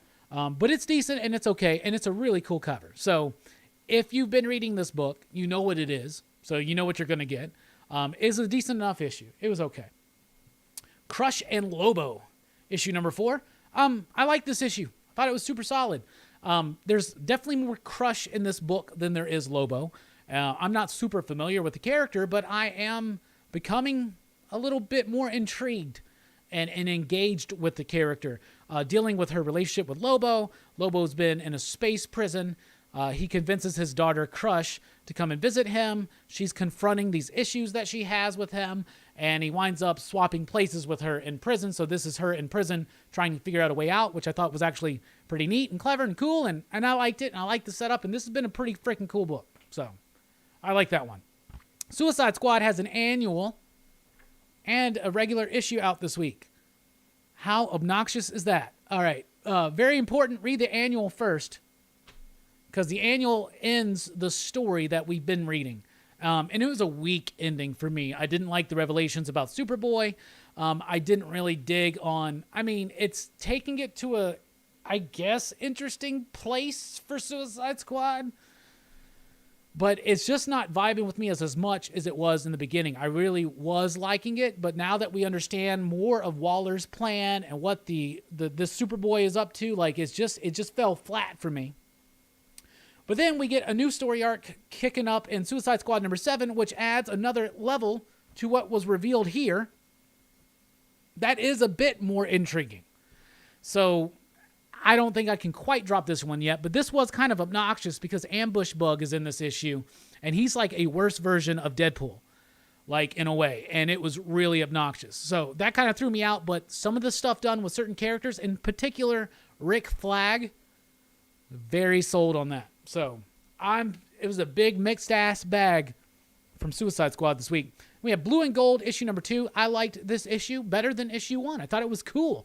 Booster Gold, Blue Beetle, their team up. It's Dan Jurgens, Ryan Sook. It's a really great artist and a solid writer doing a Booster Gold and Blue Beetle miniseries, 8-issue miniseries, but I'm down for it. It's got that quirky fun and sensibility that you get in like the DeMatteis and the Giffen and McGuire Justice League days, which is really fun and cool. So you get that, and it's exciting. It's got some adventure. It's a little old school. It's a little new school. I liked it. I liked it a lot better than issue number 2. Then we have a Green Lantern annual and a new issue of Green Lantern. How obnoxious is that? You should read this one first, but you should have actually read this before you read Green Lantern number 5, but whatever. It doesn't matter. This is a story a little bit separate from what Jeffrey Thorne is doing over in the regular Green Lantern book. But this explains how Jessica Cruz became a member of the Sinestro Corps War and that whole thing. And it was decent. It's okay. Ryan Cady was the writer on this one. But it's obviously setting up some stuff that will be developed as it goes. So it was okay. It was okay. Damn. I just dropped the Green Lantern book. Let me go get it. Station identification, everybody.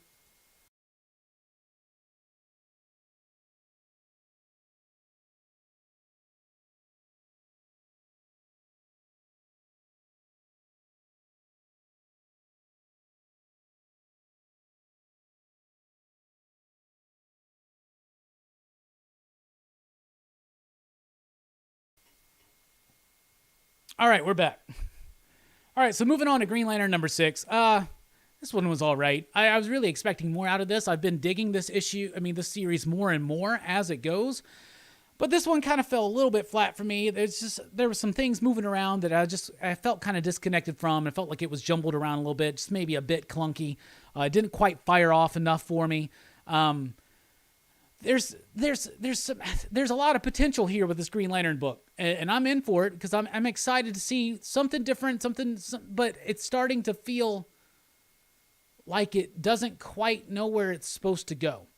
And I have listened to Jeff talk on the show with Perch and Joe, and I don't know if he realized that he was going to write more after this or whatever. But anyway, it has enough of an interesting ending. But nothing about this really did anything for me. It was kind of just okay.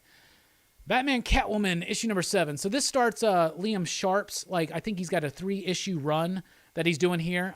They didn't want to have somebody come in and have to do filler for Clayman, but they're going to have to. Liam Sharp does a good enough job. And it's fine, but it's a completely different style, and it throws the mood and tone off. But the story is just becoming what I'm getting from a lot of Tom King stuff right now, where it's the smallest thread of a story and an idea stretched out beyond, to the breaking point. And that's what's happening here. Stuff happens here that you could have seen coming for issues and issues and issues. It's just paced so freaking it's so decompressed that it just cannot hold up. It just falls so flat for me. I'm just not digging it. I thought the artwork was solid. There was some decent enough stuff, but there was some really whack lines of dialogue and just some really just not good stuff. So Batman Catwoman, I'm liking it less and less each issue. Black Manta, number 1. First of a 6-issue series. I will say that I love the artwork in this book. I thought the artwork was fantastic. When I first started reading it, the first few pages, I was like, damn, I'm in for this. I think this is going to be a nice book. And then I got so freaking lost. I have no idea what Black Manta's doing, why he's doing it. I mean, I get an idea why he's doing it, but I don't understand what the hell's going on. This book had pretty artwork, nicely done. But I got so lost, and I'm like, why is there a Black Manta book? And it doesn't feel like it serves a purpose. So I don't know. Guess so that they just have a trade ready when the next Aquaman movie comes out. Then we have Batman 112. This kicks off Fear Start, post Fear State Alpha. What did I say? Fear Start? Fear State. This was all right. Not a whole terribly lot happens here. But you do have Jorge Jimenez delivering dynamic artwork, even though it's just a bunch of people sitting around talking. This whole issue is just a bunch of people sitting around talking, but Jorge Jimenez makes it really exciting visually, okay? So there's that. But it's, once again, just kind of catching people up, getting Batman back, into a certain spot, and then ready to go. And we still haven't had Fear State, I feel, fully erupt, but we're still just building up and building up and building up. So overall, I think this is going to be cool. This is some of the best rendered Scarecrow artwork I've ever seen, and I hope the story really pulls it off. It seems primed for setup, but right now we're still just like, and it hasn't yet. That being said, for a bunch of people sitting around talking, catching people up, catching the reader up too, Jorge Jimenez does a great job of making it just like snazzle, crackle, pop, sizzle, bizzle, dizzle. Anyway, the Swamp Thing number 7 is here. Ron V does a great job with this one because he's kind of, he's forced into doing like a Suicide Squad kind of like tie-in, but it doesn't feel like it's out of place with the book, right? You get a lot more revelations about Levi's journey before he became the new avatar of the Green. You get stuff with the Suicide Squad that actually works and is thematically relevant to the story. So I really like it. Mike Perkins' artwork, Mike Spicer, Aditya Bidikar on the lettering. Like, it's absolutely freaking amazing. Ram V does no wrong right now, especially on books like The Swamp Thing. This is issue number 7. It's out this week. Then we have Infinite Frontier, issue number 6. This is the final issue. Launching into Justice League Incarnate. I freaking loved this issue. So I'm a big fan of DC. I'm a big fan of crisis events. I'm a big fan of the multiverse. This is all of that into one. I'm a big fan of Darkseid. Darkseid's been revealed as a threat, but there's another threat that's revealed, and it ties into things from Crisis on Infinite Earths. It ties into things from Infinite Crisis, Final Crisis, and it even ties into some other things like multiversity. Let's just say that. It ties into multiversity a little bit, and I freaking love it.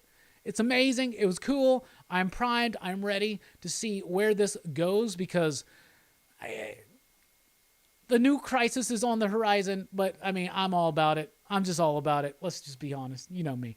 But the best DC book I read this week. Now, my most fanboy moments were this. I lost my shit on this one. And seeing Earth 23 Superman versus Darkseid and the explanation of why this iteration of Darkseid is so particularly badass. Loved it. And I cannot wait to see the ramifications of all of that. But the best DC book I read this week was Nice House on the Lake, issue number 4. This book's amazing. Once again, it focuses in on one character. You learn more about Walter through their perspective. It moves along the story a lot. In this issue, we're like getting into the point where they're like a month into this. A lot of questions are answered, but a lot of questions are raised. All of a sudden, the story, as well as being a character piece, starts really speeding up. Like more than it seemed it would because of the pace of the last 3 issues. But all of a sudden, it's starting to crank up a little bit, and it's starting to go bump, bump, bump, bump, bump, bump, bump, bump. So, yeah, loved this book. Great artwork, great story, super engaging, super enthralling, innovative, creative. It's the DC pick of the week, and we'll see if it lasts. But that was the DC sneak peek, everybody.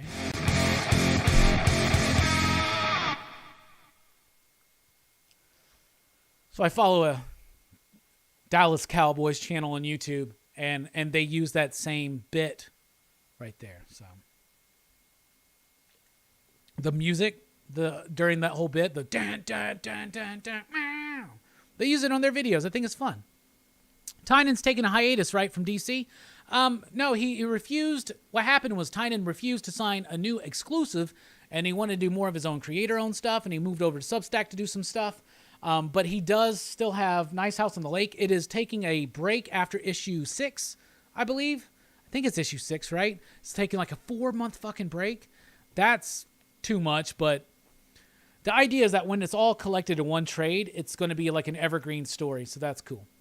But no, he's not really taking a hiatus, but he is ending his Batman run, his Joker run, his DC versus Vampires, and then when this ends, and then who knows?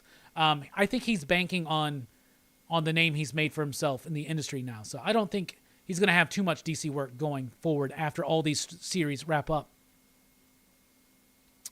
That has been the book I read instantly when it comes out. That book's amazing. Dude, Nice House on the Lake is freaking awesome. Hey, Eli, with the Super Chat, thank you so much. I really do appreciate that. Thank you for supporting the channel.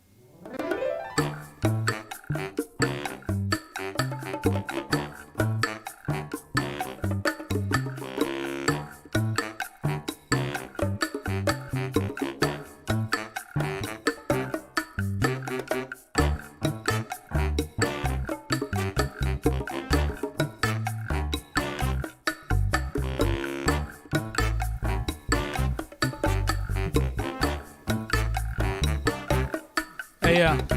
Let me tell you about this little dude I know. His name is Mario, coming straight looking out for Wario. Where does he go? To the barrio to get some burritos and shit. That's what he does with his crazy walk, with his strut. He doesn't understand what is what. His name is Mario, and he's coming for the power every hour till he gets confronted by Bowser.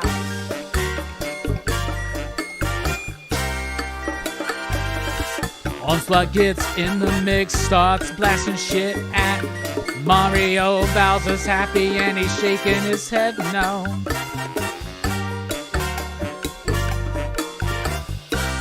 And Rambo's just trying to slash at Hellboy's arm. It's not doing anything to help Mario, who just got vaporized in space. What?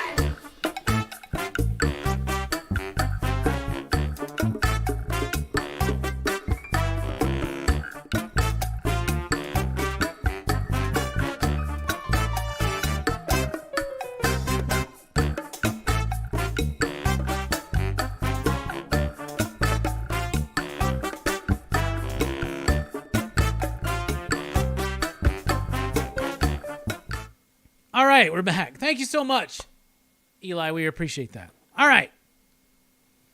So how's everybody doing? Let's look up and see what people were saying.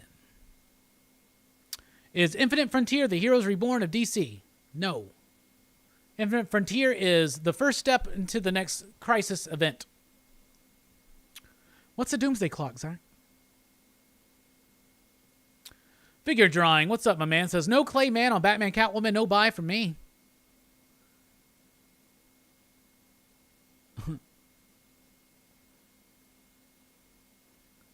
Funny cover on the Green Lantern book, huh? What was the... Yeah, it is like a Looney Tunes cover type thing. Yeah, that one was just okay. Just okay. All right, so now we're going to talk about Candyman. So, a little bit of spoilers. If you don't want it spoiled... Or spoilered. What the fuck is wrong with me? If you don't want it spoiled, don't pay attention, but... It's time to talk about Candyman.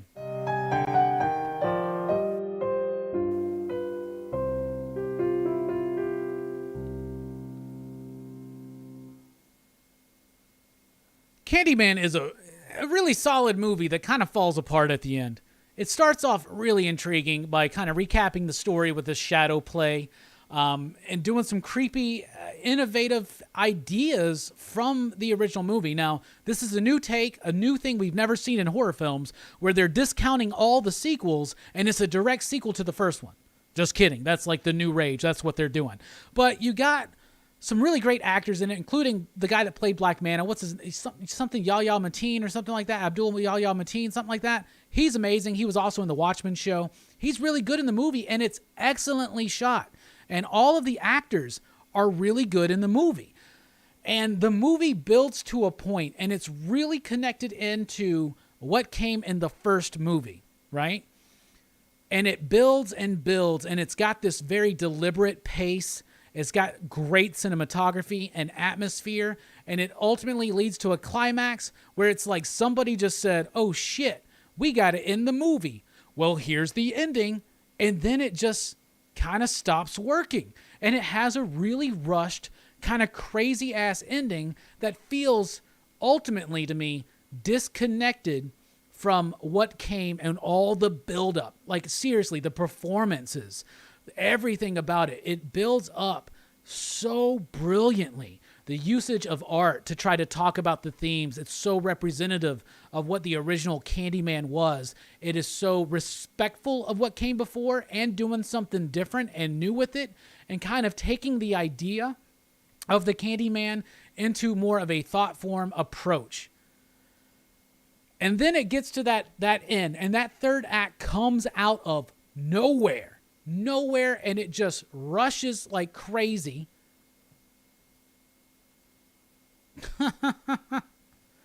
Jesus. Anyway, I really did like the first like hour or so of this movie, and then the ending of it just kind of wrecks it for me.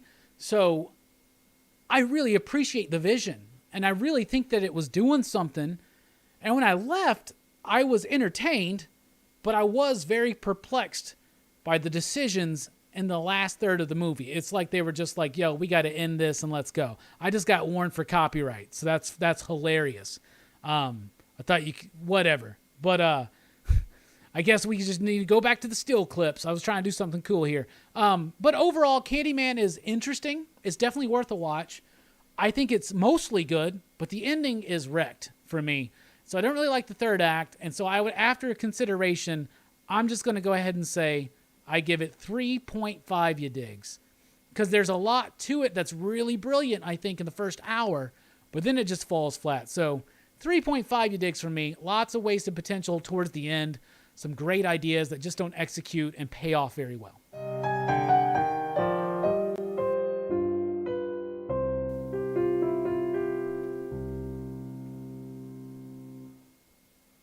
All right, but anyway, so that's what was going on there. Apparently they don't like it if I show clips from the trailer as I talk about the movies. So, there you go.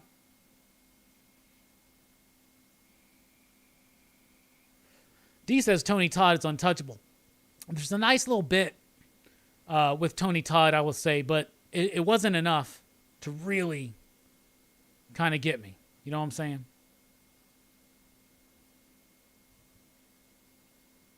All right. Anybody else see Candyman? What'd you think? What do you give it? Figure Drawing says sometimes it hurts worse when a good movie falls flat at the end. Yeah. This movie, like, it started so good and it continued building it up. And then there's character moments that are revealed that don't ultimately go anywhere. I don't want to spoil too much. I mean, I said there may be some spoilers. There is a Tony Todd cameo, but it's very small. It's very small. It works. It works for what they're trying to do, but they get to the conclusion way too quick. Like, I feel like there's a good 15 minutes cut out of it. Me and Dylan talked a lot about it at the beginning of the show last night for Dylan's horror show before we started getting into the Burbs. So we'll explain a little bit more there, but like, it needed some more time to get to its conclusion. It just all of a sudden hit its conclusion. It's like they were like, shit, we gotta end the movie. So that's what they did. Jelani didn't see it because he doesn't want to get got.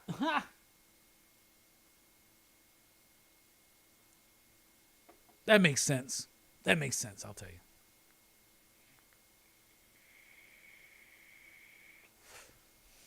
What's crazy to me is that I can take a YouTube trailer and cut it up and edit it around just like other people do on YouTube and put it out in a video, and it's fine.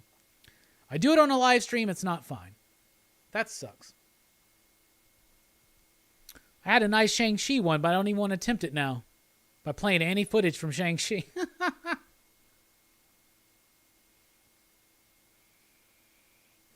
Anybody else out there watch Candyman? Came out a couple weeks ago. It's decent enough. It's worth a watch, but I wouldn't pay too much for it because I think you'll be ultimately disappointed by the ending of the film.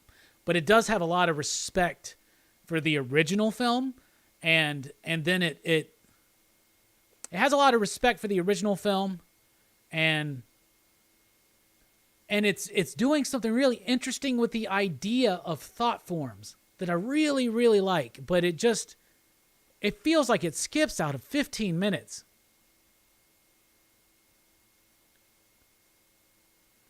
D says a lot of movies crap out in the end. Do they want sequels? I thought that rundown was neat with the movie footage. Yeah, me too. I don't think YouTube liked it, though. There's something about live streams. They feel like you're like live streaming the movie or some shit like that. Figure Drawing says, I saw The Green Knight today. Yo, that's all I'll say. Yeah, bruh, that's my favorite movie of the year. They don't have wrap-up skills in Hollywood anymore. Yeah. The way it wrapped up was fun. It's just, they didn't do all the work to get there. It's still good. Like, when I first came out of it, I said 4 you digs. But the more I thought about that third act, I was like, that was too jumpy.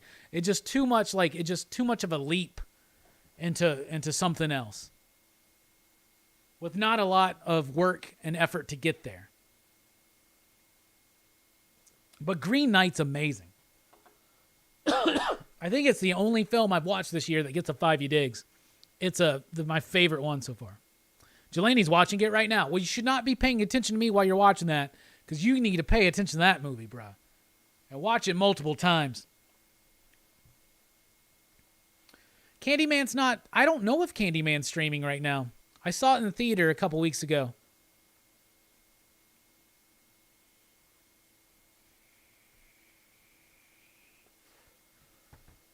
Looks like YouTube's decided that we were fine. Damn it. I really like the idea of using moving images during the live streams when I do a movie review instead of just the pictures. Yeah. That movie has got a lot of just slow, deliberate scenes.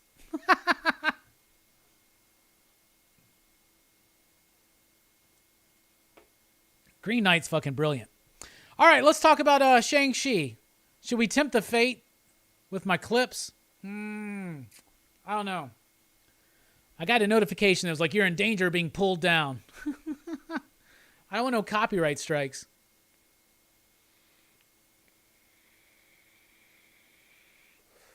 Should we tempt it? I just don't want to, like, I'll be talking and just the video's done. I can't live stream for 2 weeks.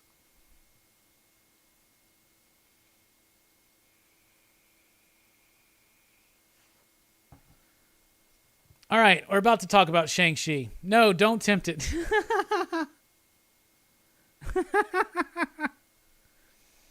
Yeah, ask for sketches, courthouse sketches of the movie. Ah.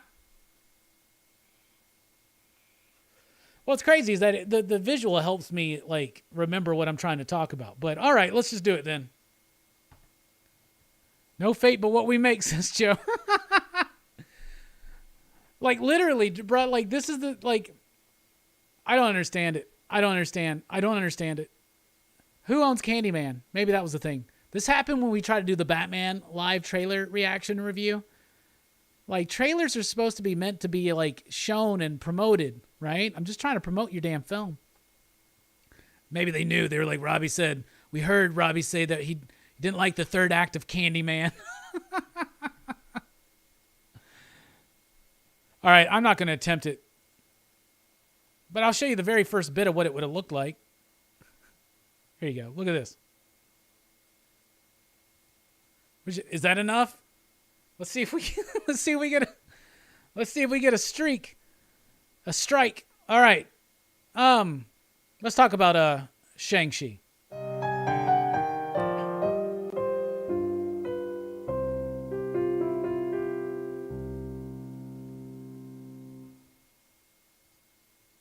So Shang-Chi, I can't say I really like this film. I thought it was okay.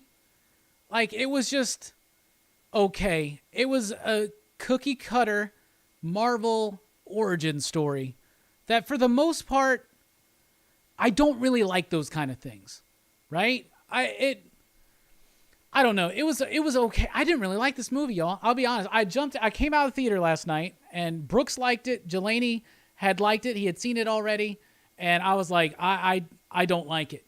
I didn't think that was very good. And they were like, what? And okay, so first of all, and I don't know the names of everybody here, but the main guy who played Shang-Chi, I thought had very little charisma. Like, I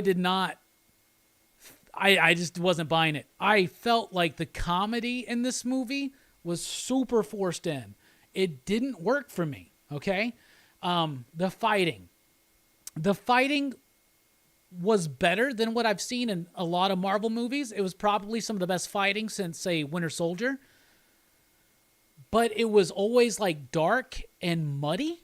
So I just felt like they were still trying to hide certain things. And then at the very end of the movie, it just becomes this muddy CG mashup, which a lot of MCU stuff does, and it ultimately results in Shang-Chi with rings versus his dad with rings, and I never bought it. I never bought Shang-Chi's heroic journey. I do not, what's her name? It's Aquafina, right? The comedic relief, his friend, I hated her in this movie. Like, I found it obnoxious, annoying, and it was pulling away. They were throwing all this stuff out there. They were trying to do references to Kung Fu movies. They were trying to be like Crouching Tiger, Hidden Dragon in the beginning. They have Michelle Yeoh there or whatever. And like that first fight with the dad and the mom, where they're like learning how to like, and they're falling in love. I was like, y'all gotta be kidding me. Is this where this movie's going? I know a lot of people are liking this movie, so I hate to like be like this, but man, I did not like the movie. I thought the villain was super weak. Okay. Like, okay. So I did listen to Joe. I saw Joe was still here. I listened to your review about this movie, and I agree. Like, the work wasn't done to build the relationship of him and Shang-Chi and the sister. Like, you never quite understood why what he was trying to do was more important than his kids, and you never had this thing. And Joe suggested, for instance, like, what if we found out along with Shang-Chi that his father was this evil guy during the course of the movie? Maybe it would have had more of an impact. This movie has a lot of potential, but I just ultimately didn't like it. They threw in their Kung Fu stuff. They had the music, and I feel like the music is good in and of itself, but it didn't work with the movie. Like, it almost felt like someone just sat in a studio and was like, here you go. There's a track. There's a track. Here's one. Here's a composition. And it wasn't composed or fit to the movie. Like, it feels disconnected like that. I didn't like the main character. I thought that Shang-Chi didn't have very much charisma or drive, and I didn't get into it. I didn't like his sidekick comedic relief. It was really obnoxious to me. I felt like the comedy was rather forced. I thought the villain was super weak in this movie, and then his henchmen were super weak too. Razor Fist had a lot of potential, wasted. The sister bit, okay, decent enough. I thought that was probably some of the better parts of the film, was involving his sister. The cameo with Wong and Abomination, why? And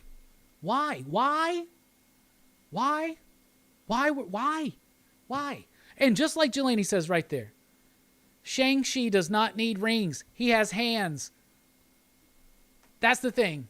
And that's when I mentioned I hadn't read a lot of Shang-Chi, but what I loved was the Hickman Avengers run, because in that run, they're like, you don't need a weapon because you are the weapon. So we're going to design weapons that work with you, right?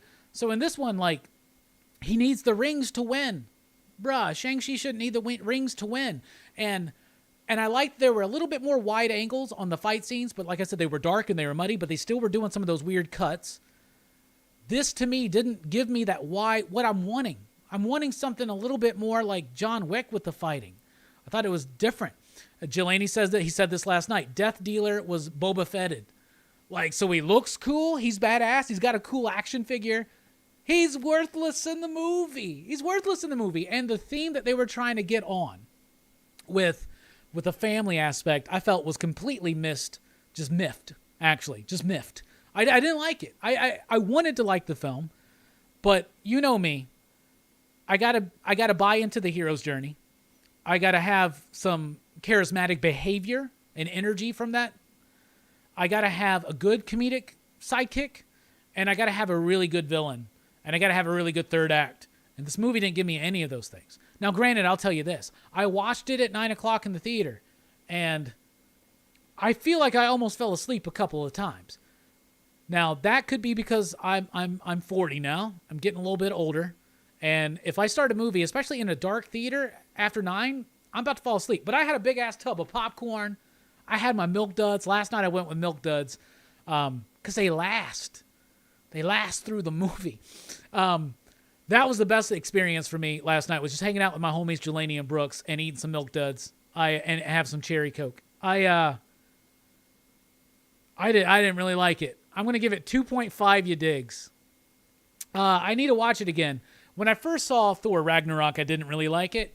And then on subsequent viewings, I really liked it more and appreciated it for what it was doing. But I watched Chris Stuckman. I watched Chris Stuckman. And I watched Jeremy Johns, I think is his name. They both love this movie. I know that Jim Mint loved this movie. I know that Benny from Comic Storian loved this movie. Like, I don't get it. I didn't like it. I gave it yeah, Brooks really liked it. Jelani liked it, but Jelani was agreeing with a lot of what I was saying last night. No, I didn't like Thor Ragnarok on the first viewing. I thought it was too funny. But I didn't know who Taika Waititi was. But I like it more. And it's the most Kirby MCU film we've gotten. And it bothers me that Eternals doesn't look visually as exciting as Thor Ragnarok. I like Thor Ragnarok more now. That's what I'm saying, though, is we have reviewed certain MCU films multiple times on the channel, and we give it different ratings at different times because it's just that experience that we're talking about. I had a really shitty experience. The best part was the Milk Duds and the Cherry Coke. The popcorn was okay. I had too much popcorn. But they give me free upgrades. Anyway. Supposed to have Twizzlers and a Cherry Coke. That's what I usually do. I had Twizzlers and a Cherry Coke for my last 3 movies, so this time I went with Milk Duds. Actually, in Candyman, I went with Sour Patch Kids. And I'm trying to switch it up. Switching it up. Something's going on with Twizzlers. They're not as good as they used to be. So if you've seen Shang-Chi, what do you give it out of 5 you digs? Jelani says, this should have been rooted in San Francisco and Chinatown. Me and Jelani agree on this. When they go to that mystical island, it loses us. It loses us. Are you trying to make an Iron Fist movie? Like, it feels like they were like, and and Joe said this, I think, they spent so much of the movie apologizing for the Mandarin in Iron Man 3. Like, and that was the best bit for me, actually, when Trevor shows up and the little stupid little creature. But it's like, what the fuck? What the fuck? And then the post-credit scenes? What the fuck was that? Like, what? Oh, the rings are sending out a beacon. Are you trying, or like, is that Galactus? Is that the Eternals? Where does this movie take place? I heard Perch say that it was supposed to take place during the blip. And then Wong and Abomination are there for no fucking reason. And then, like, what's the post-credit? What's the significance of that? Oh, Banner's there. Oh, Captain Marvel's there. Okay. And then the last bit with the sister taking over. Okay, that was fine. That was cool. That was cool. What do y'all think? Dank gives it 3.5. You digs? Dank says agreed with a lot of these points. Jelani says 3.5. You digs? I may eventually move it up. I want to like it more when I watch it again. You got to get an Angus hot dog. They were out of hot dogs. I don't eat movie theater hot dogs. Jelani tries. Jelani does, though. You didn't know Taika? No, I didn't. No, I've never seen What We Do in the Shadows. I've seen the first season of the show, though, and I know what it is now, and I want to get into it. I just haven't found the time. But no, I was unfamiliar. Yeah, Twizzlers do taste like wax a little bit more like now. Twaxlers. All right.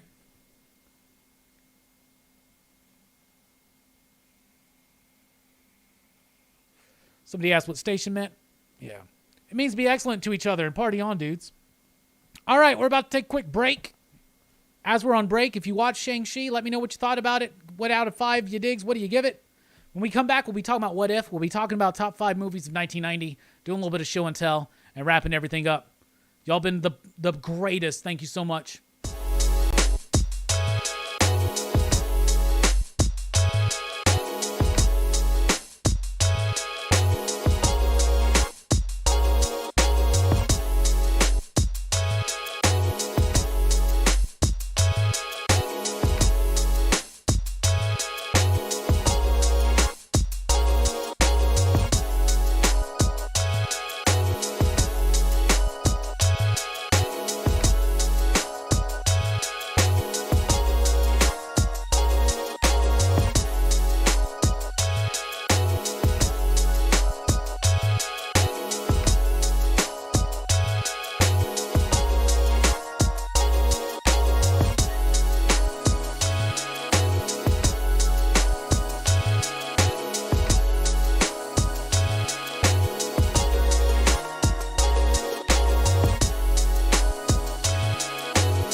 Let me tell you about this sad man that I know.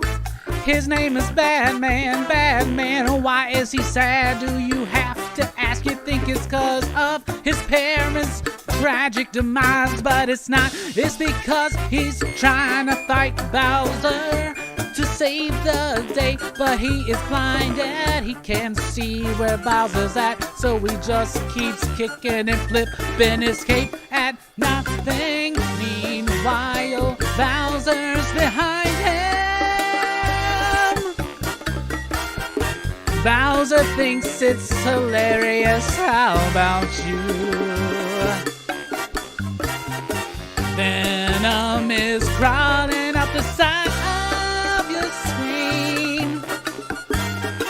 Can they not see or do anything to stop Bowser?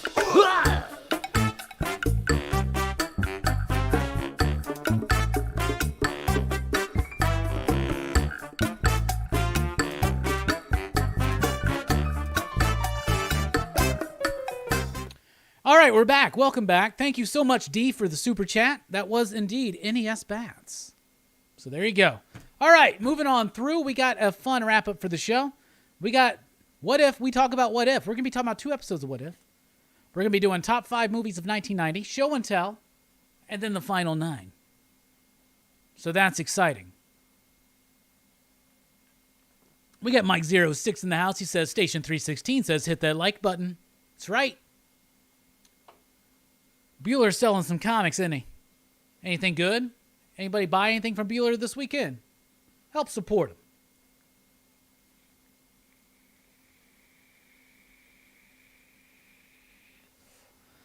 So what is up, everybody? So we had another Shang-Chi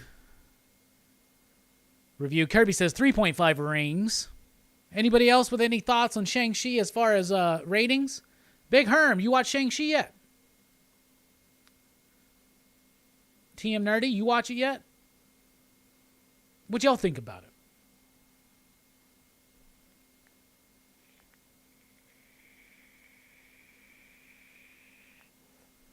Slot says garbage, LOL JK. Big Herm's like, no, I thought you were done talking about Shang-Chi. That's why I'm back. I haven't watched it yet, I bet. How you doing, Herm? Was it, did you get hit with that flood and shit a few days ago? Was that in your area?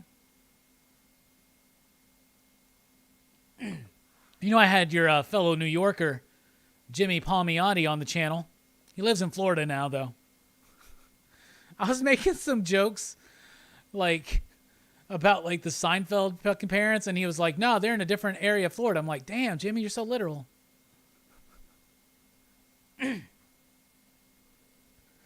What if number 3 is the best one yet, says Bread? We're about to get to that. I thought his sister was hot. Who are you talking? What are you talking about? Oh, just a Shang-Chi. Nice. So, Jelani, how's Green Knight going? Are you at the? Have you met the Lord and the Lady yet?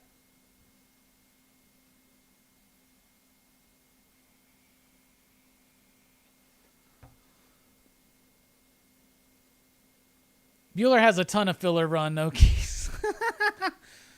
Well, he's not selling his big keys. He sold some keys the other night, I saw, because he was selling the first appearance of Havoc, I know.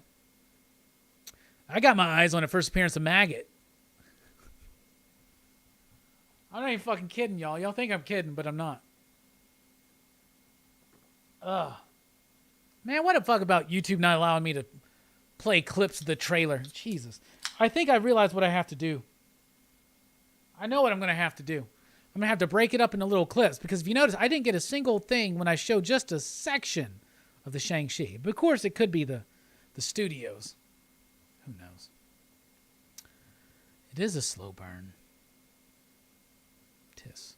Seinfeld headed to Netflix, I think. I have the entire DVD set over there with the coffee table book. Weird stretch, I know, but, you know, I got it, so that's what we're going to do. All right, it's time to talk about What If. What if, in the multiverse of choices, one choice can lead to infinite possibilities? So join me tonight and ponder the question, what if we talked about what if?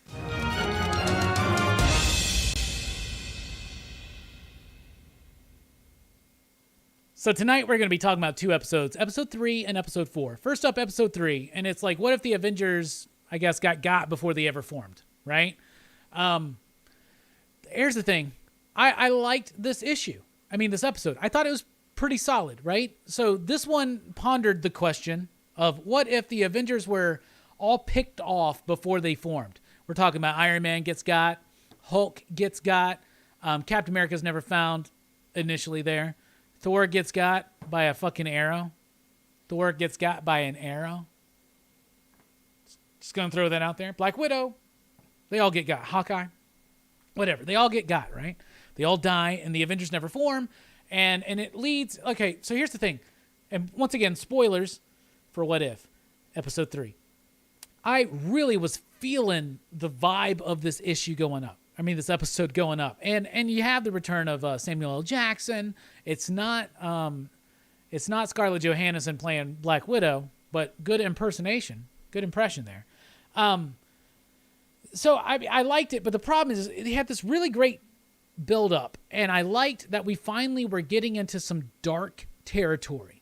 Because if you're familiar with the What If comic books, for the most part, they kind of are dark. Right? It's like, what if this happens? Well, the ultimate answer, spoilers for all of them, is bad shit happens, right? Like terrible things. So in this one, I like the way it's built. They're taking these key moments from phase 1 of the Marvel Cinematic Universe, and they're replaying them in different ways where it involves the death of these characters.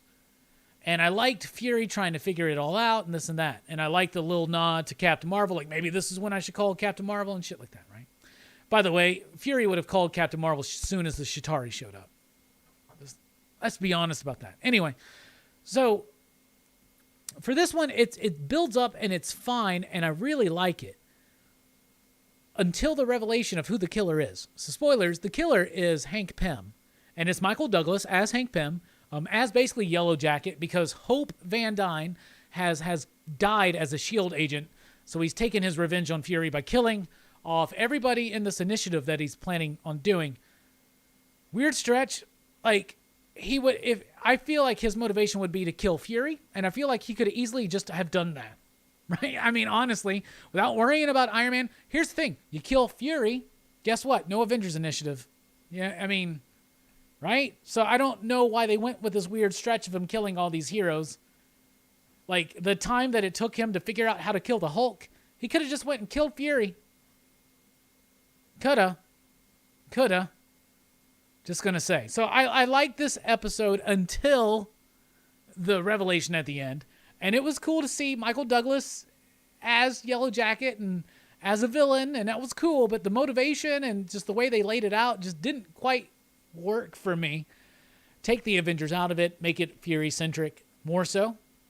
And he could have just killed Fury. I mean, let's be honest, right? He would just kill Fury.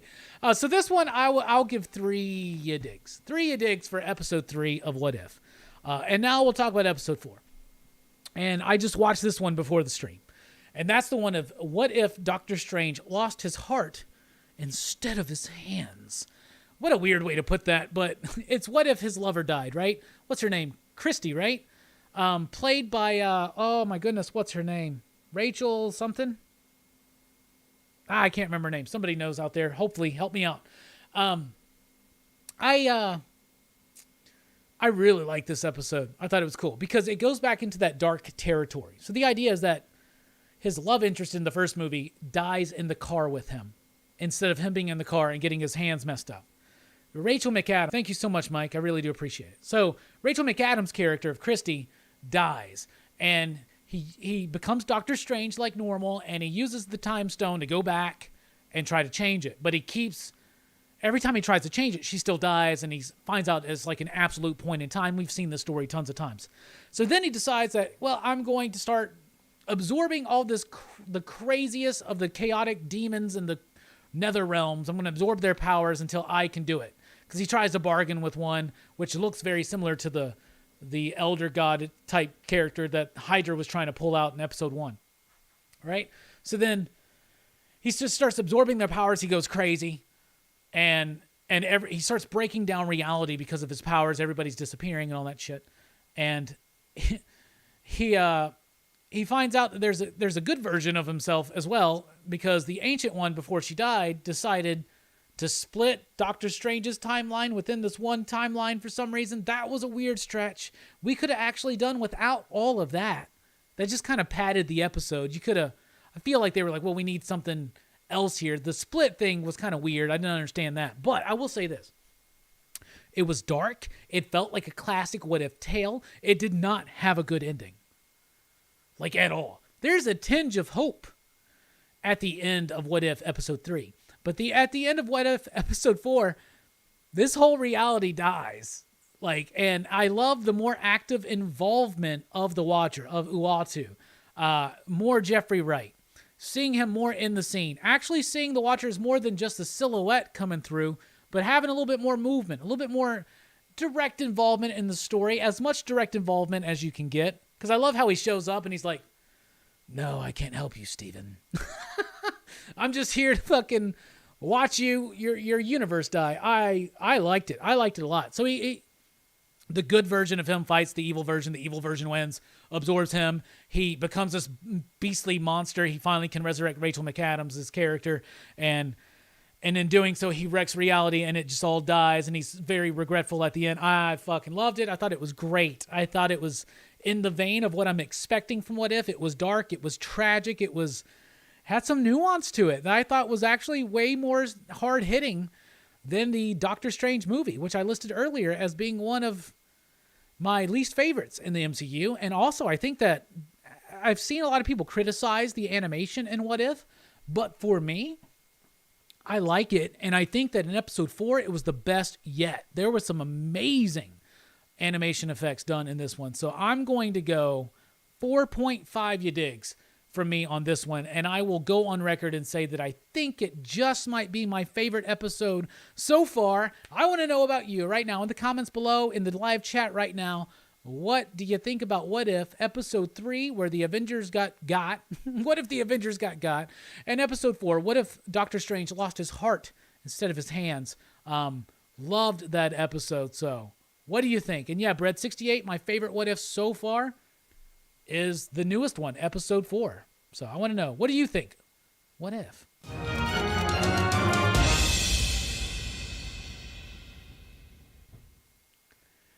All right, we're back. See, Jelani says, 5 you digs for the depressing nature and sticking to the What If landing. Hell yeah. Jelani says, love Episode 4. Kirby says, Episode 4 was awesome in a dark, depressing way. What if unicorn shit Skittles and farted rainbows? Pfft, bruh. What if? I mean, what is? That is. Not what if. That is.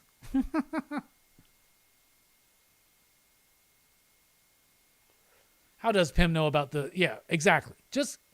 He would just go kill Fury. Oh, you killed Hope. I'm going to wreck your Avengers plans and then kill you. What? That makes no fucking sense. He would just kill Fury. It's all done.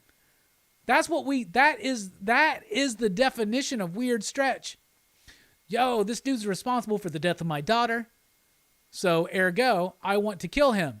But first, I'm going to kill everybody in this Avengers initiative first. Why? Why? Jelani says 2 you digs for the Avengers getting got. I like the build-up enough, and then the revelation just way off. TM Nerdy says, Episode 3, 3.5. Episode 4, 4.5. Appropriate enough.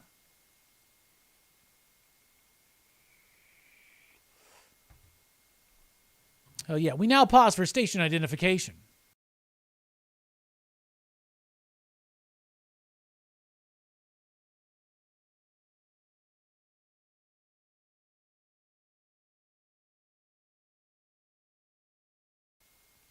And we're back. Why? I'll give it 3 just because I like the opening. It's the same thing with Candyman. Jesus Christ, same thing. What if Episode 3 had the same thing with Candyman? Act 1 and 2 was awesome, and Act 3 was like, really?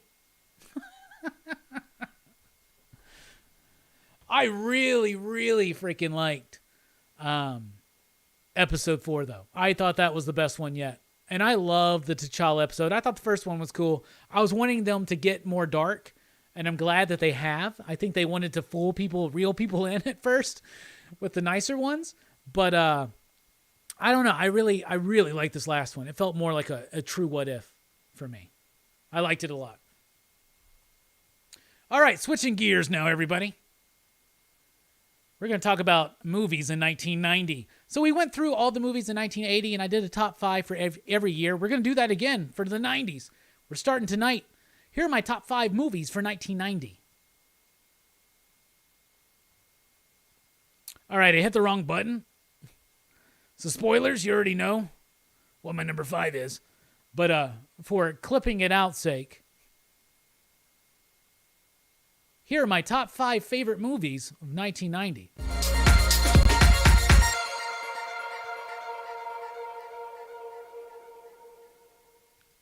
At number 5, I've got Two Evil Eyes.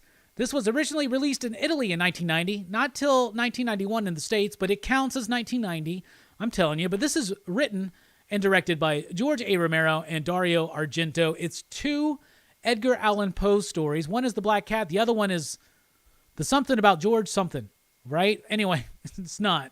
But they're really good. The George Romero one is completely different than the Dario Argento one, but they work together. It's a nice double feature. It's a fantastic movie. If you've never seen it, I believe it's on Tubi right now.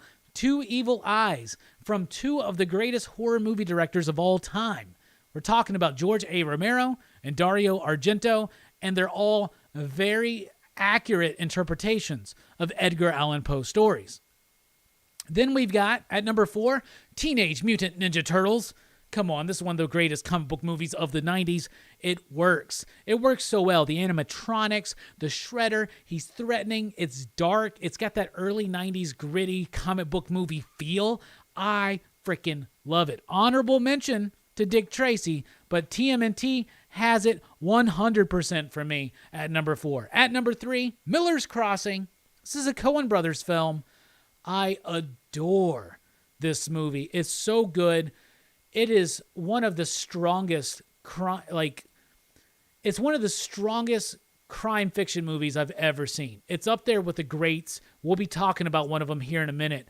But Miller's Crossing is got Gabriel Byrne in it. It's got an amazing cast. The Coen brothers. It's slightly darkly funny at times when maybe it shouldn't be, but it also resonates emotionally. This movie's amazing. If you've never seen it, I highly encourage you to check it out.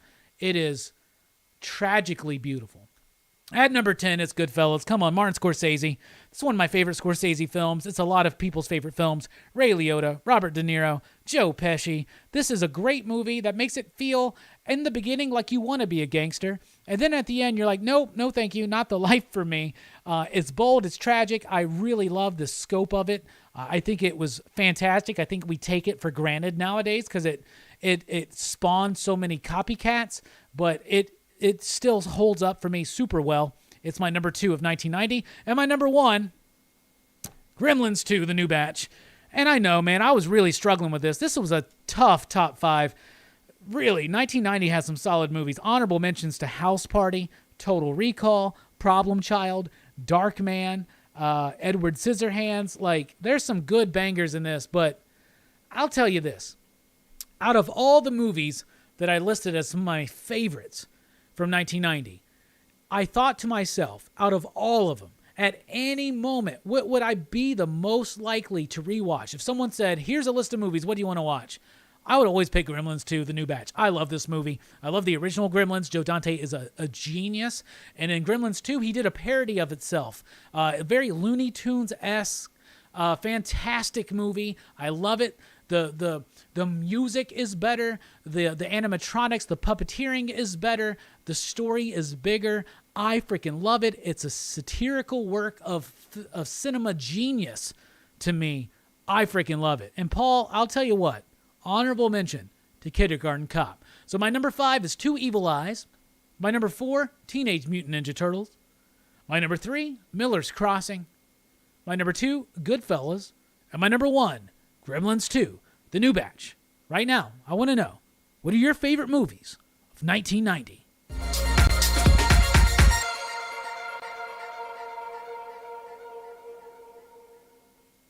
Yeah, Rambo Gizmo, bruh. Rambo Gizmo. Really tough year to pick 5. I agree. Paul, at the risk of pissing some people off, I don't really like Trimmers that much. But I know.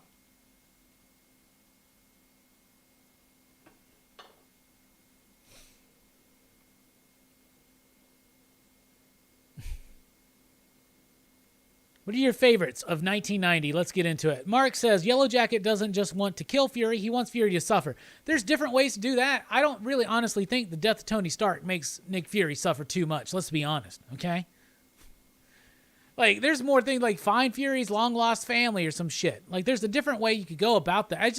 To me, it just doesn't make sense when you get to the revelation. If you add in so many other characters, it probably would have worked. For me. If it worked for you, I'm happy. My dog's name was Gizmo. Hell yeah, Venom Spawn. Station. I saw earlier that you mentioned you hadn't been on a live stream in a minute, so thank you for coming back, homie. We appreciate you. Albert says, I was just about to watch Gremlins 2 yesterday. My girl laid out all of her DVDs on the shelf, and I've seen that one. I was about to put it on. Love that movie. I love it, too. I honestly, yeah, honorable mentions, Nightbreed and Edward Scissorhands. I get it. 1990 is hard. That's why I'm daring y'all to do it right now. What's your top 5 movies in 1990? It's fucking hard. There's a lot of good movies in 1990.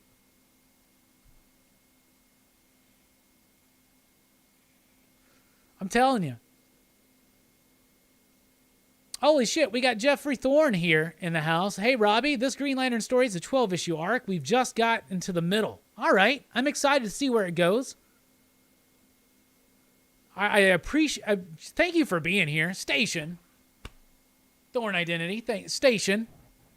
Appreciate you being here. I'm digging the idea of what you're doing, and I'm excited to. I'm going to check them all out, bro, and I'm excited to see where we get to. I really, really am.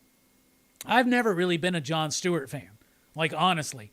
I never read the stuff like when Mosaic was coming out. I wasn't reading that stuff. Like all the stuff I read, like Kyle Rayner was my Green Lantern, right? Like when I've got into Hal Jordan, but I got into Hal Jordan because of the return and the reign of the Superman. So when I got into Hal Jordan, they had destroyed Coast City, and then the Parallax shit happened.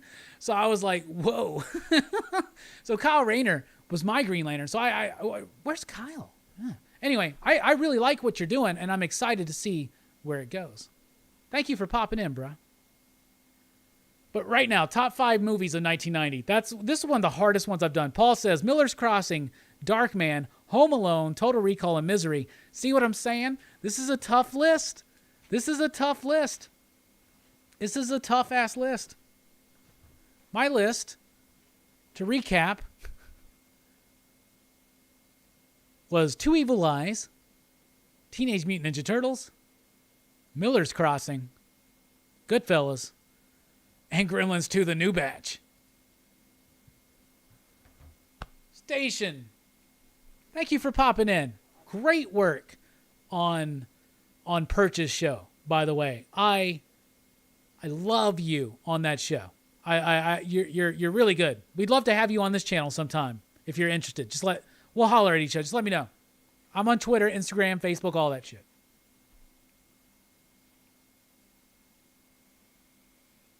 Mark McGrath says Darkman for sure. You know, Mark McGrath has never really answered the question if he is the Mark McGrath. I'm a Sugar Ray fan. I'll say Jacob's Ladder. I saw Jacob's Ladder on the list. See, there's so many good movies in 1990. Why is 1990 such a good movie? A good year for movies. And you know what the highest grossing film like in America was during that year? Ghost. Now, I like Ghost. Let's be honest. Who doesn't like Ghost?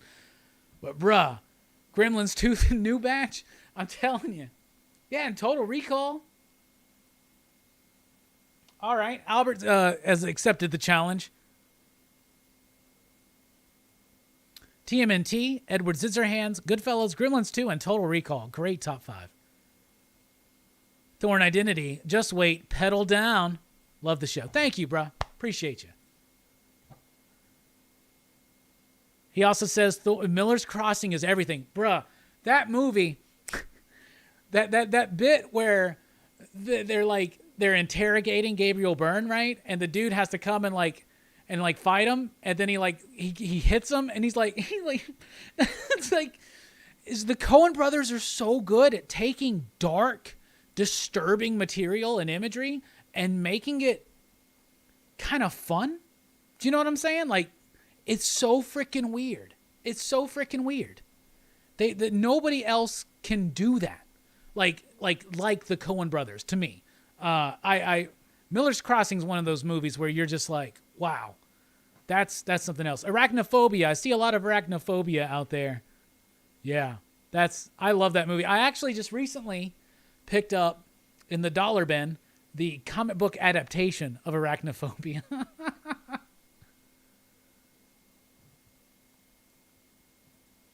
Home Alone was huge. I'm pretty sure I looked it up and it said that Ghost was the #1 movie. Let me look it up again.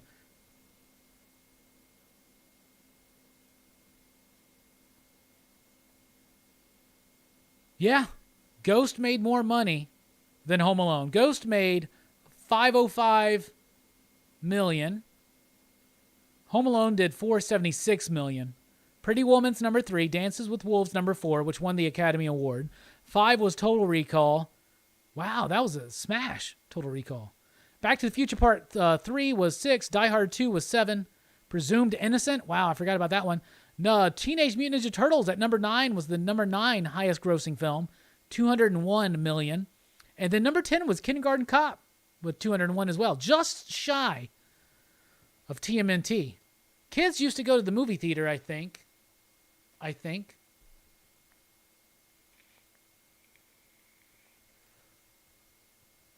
Joe versus the Volcano. Oh, Joe Corallo's still here. What's up, Joe? Hey, we got Joe and Jeff here. How are y'all doing? Dick Tracy is another honorable mention. There's a Quigley Down Under, Tom Selleck. Come on, my man. Dude, 1990 is really good. Mike, come on, Mike. Mike06, what's your top 5 movies in 1990? Joe Corallo, I'm calling you out. What's your top 5 movies in 1990? This shit's hard. Tacky says Pretty Woman. Okay. Venom Spawn says TMNT, Edward Scissorhands, Total Recall, Gremlins 2, and Arachnophobia. Hell yeah. Tacky says, I don't think Ghost held up. There's something, we watch Ghost so much. My mom loved, in fact, my mom and my stepdad both loved Patrick Swayze movies. That was just what happened in the 80s and the early 90s, y'all. People loved some Patrick Swayze. And Demi Moore,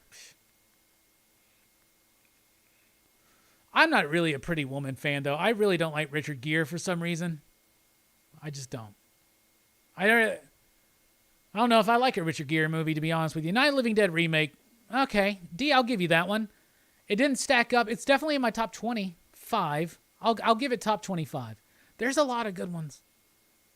Problem Child. Why am I the only one that mentioned Problem Child from 1990? Come on. Say what you will about Michael Richards, and I'm not, I understand. But he's awesome in that fucking movie. He's awesome in UHF.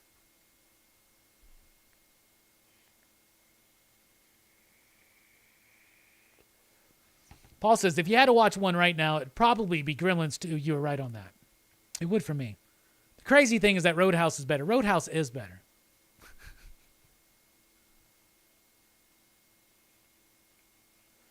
Venom Spawn says, my mom loved Ghost, so I developed a deep hatred for it. I feel that. Bobby says, House Party, Mo Better Blues, King of New York. King of New York, House Party, I mentioned on my honorable mentions. I really wanted to fit House Party and, John Ritter's in Problem Child. I really wanted to fit those two in there. All right, Mike has answered the call. He says, Tremors, Gremlins 2, Teenage Mutant Ninja Turtles, Young Guns 2, and Miller's Crossing. Hell yeah. Hell yeah. Honorable. Very good. 1990 is a tough fucking year, man. It was. Joe has answered the call. Edward Scissorhands, TMNT, Dick Tracy. I want to say Shakma, but that's not true. What? What's Shakma? What are we talking about?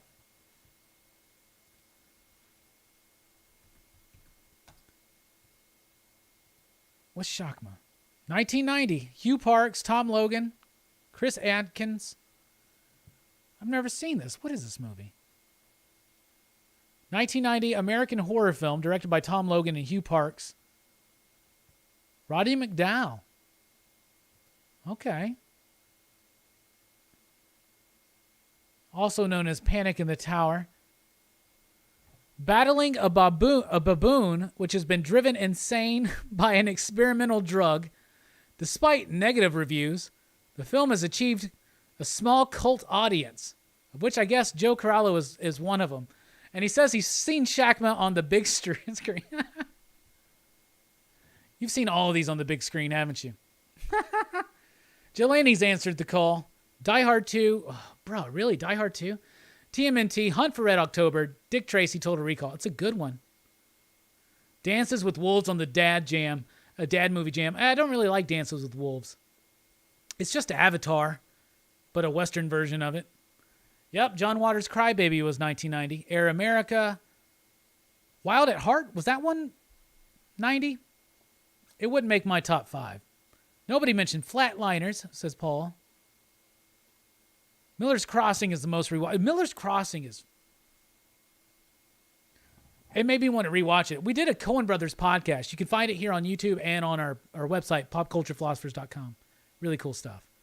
Hell yeah. Oh, and Exorcist 3. Was it 3 or was it 2? I thought it was 2. Was it 3? 3's the good one, though, right? 3's the good sequel. I haven't seen those in years. All right. Now we're moving on to show and tell. So for show and tell, got some nice little goodies here. First of all, I showed this off a little bit ago, but I did get my G2 Ramjet from the new Transformers line. Beautiful. Love that. It makes me want to go get a Trapper Keeper. I love that 90s color. And that's what it is. G2 Ramjet. So, there you go. I picked up this Starman Compendium, Book 1. This is the first 42 issues of Starman, the first 2 annuals, the 80-page giant, the Secret Files and Origins. It has a couple issues of Powers of Shazam, some issues of Showcase 95 and 96, and the Shade miniseries, which I really appreciate. Beautifully, finally, in a big paperback. I like these. They're a little bit cheaper. They're heavy, but really excited. They better do a part 2. So I mentioned earlier that I've never actually read Eternals. That's going to change because I did get a chance to pick up the Eternals Complete Collection by Jack Kirby. So that's rather exciting. I'm excited to get into that. Then I showed this off on Dylan's Horror Show last night, but I got the first volume of the EC Archives paperback that Dark Horse has been doing. I got the first volume of Tales from the Crypt, and just released this week, I got the first volume of Vault of Horror. So very excited to dig into those. I've been reading one story a night, so that's been really cool. Oh, man. Jeffrey Thorne's got his top 5 of 1990. Misery, Hunt for Red October, Miller's Crossing, La Femme Nikita, and Jacob's Ladder. Dude, La Femme Nikita was 90? That's a tough-ass year. How does the binding hold up on the Sandman? I don't know. We'll see. I only have a couple of these softcover like compendiums. I got the Spawn one down there, but I haven't actually read it, right? The Hunt for Red October is really freaking good. It's honestly the best of the Jack Ryan movies. I mean, right? Not that Alec Baldwin was the best Jack Ryan. I'm not saying that. And I'm also not going to say it's Ben Affleck, but I don't know. Do you like it better than those other two? Anyway, I don't know how the binding holds up. We'll see. We'll just see. After I read it once, maybe it will fall apart, and I won't even care, right? So those are some comics I got. And speaking of 1990, and House Party, and this is the reason why I really wanted to fit House Party in my top 5, but it's definitely top 10. But I got my Kid and Play Pops. Like, I thought I was out of the pop game. like I was like, I'm not interested in any pop figures unless they're horror related that I want. And then they did Kid and Play. So then once I picked these up, and by the way, they're doing they got the 2 hype gear on, and they're doing the kick step. Ola, ola, eh, ola, ola, eh, rolling, rolling, roll, we're Kid and Play now. 1990 was also it. Speaking of Tim Curry, I see everybody out there talking about Tim Curry. So I thought I was done with Pops, especially non-horror related ones, after getting Kid and Play. And then they had to go straight to my heart. And I got I got TLC from the early 90s. So they did TLC Pops already, right? And they were from the Waterfalls video. And my buddy Mike, you know Mike, he was like, hey, do you want these? And I was like, nah, I don't need them. But I'll tell you what, if they did on the TLC tip era TLC, which is my favorite era of TLC, that is one of my favorite albums of all time. I was like, I'll get those. And they goddamn came out. So there you go. T-Boz, Left Eye, R.I.P., and Chili. Holy cow. Y'all, my 10-year-old dreams have come true. I got TLC and Kid and Play figures in my house. Oh, it's awesome. Yes. Anyway, so that's what we got for you tonight. Now it's time for the final 9. And we're still going through the Blu-ray collection. Let's look at the chat real quick. All Dogs Go to Heaven was 1990. Ooh, there you go. Gowan is at the Crossroads. All right. I can't believe you're watching Green Knight while you're watching me.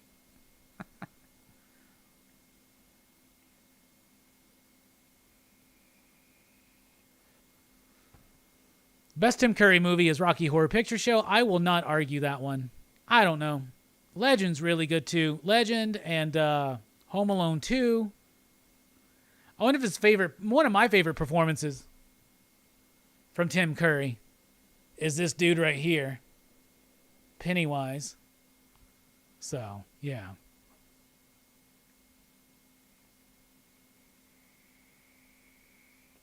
Figure Drawing says, Hunt for Red October. One of Alec Baldwin's best performances. Next to The Edge. Seriously, though, The Edge is a really bad, good movie. I've never seen The Edge. I saw The Sum of All Fears and Undercover Brother movie. Hopping years ago back? What? What? Joe, are you okay? Is Joe okay? Yeah, 1990 is a good year for movies. Let's go back to that, right? This year's been something. I don't know. It's been something. Peace out, Thorn Identity. Appreciate it. All right, so final 9. Moving along, I got Batman the movie. This is the one from the 60s with Adam West. I mean, some days you just can't get rid of a bomb. This is going to count as 4 because they are separately packaged, but there's my Batman anthology, 89 through 97. So we got Batman. I love these covers. I would, if they made prints of these, I would love them. Like, I would have them in my house. So anyway, Batman Returns, Batman Forever, and Batman and Robin. So that's 5 of the final 9. All in one convenient package. Bam. All right. Now we move on to Batman Begins. My personal favorite Batman movie ever. There it is. Don't have the slip, though. But I do have the slip for Dark Knight. They actually had several slips for this. Or maybe the slip was this, but the inside... Anyway, there's my Dark Knight. And, of course, Dark Knight Rises with the lenticular slip. What? Hell yeah. And then we're going to wrap up the final 9 with Batman vs. Superman Dawn of Justice, the Ultimate Edition. I love this movie. At the end of the month, we got the Snyder Cut coming out. So I have to get on that. Oh, movie hopped. I get what you're saying.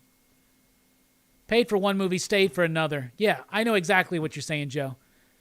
I did that a couple of times. I for the most part, I actually worked at a movie theater in my late teens, early 20s. I did that kind of on purpose. I get what you're saying. I have done that. I have done that, my friend. Yeah. Undercover Brother into what was it? Sum of All Fears? Wow. I worked at the theater when Sum of All Fears was out. I worked at the theater in 2000. Wow. Undercover Brother, that's a crazy one. Remember, he has to learn how to like mayonnaise. It's true, we like mayonnaise. Anyway.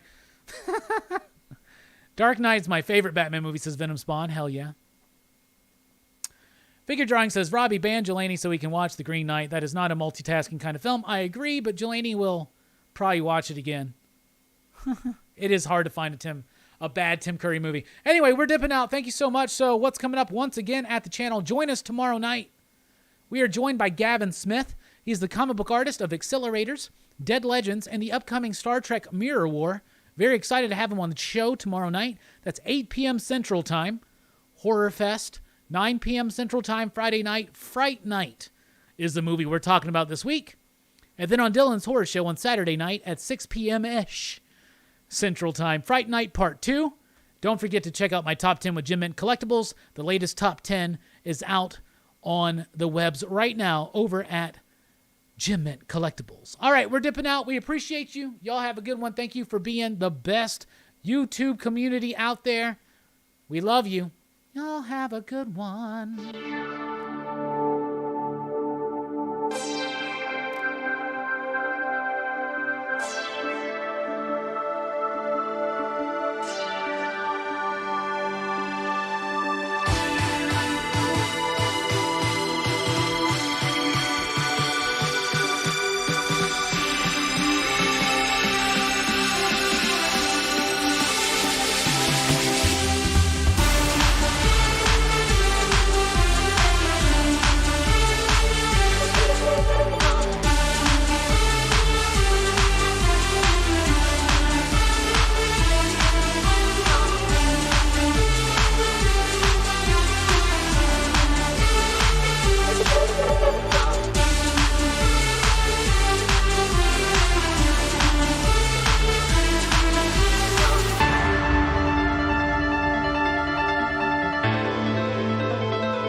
Can you imagine the feeling of having the writer of a comic book who you gave a not so good review, like, just pop the fuck on?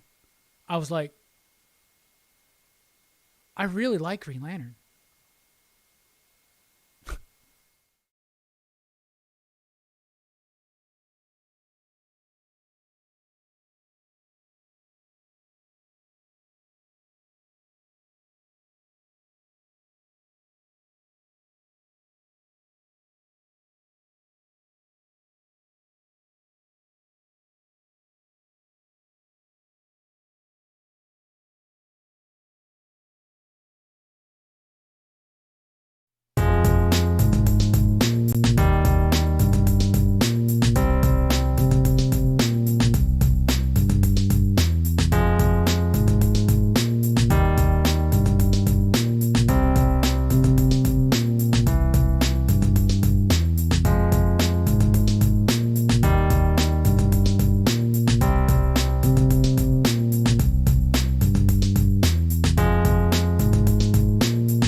right, so let's talk about food.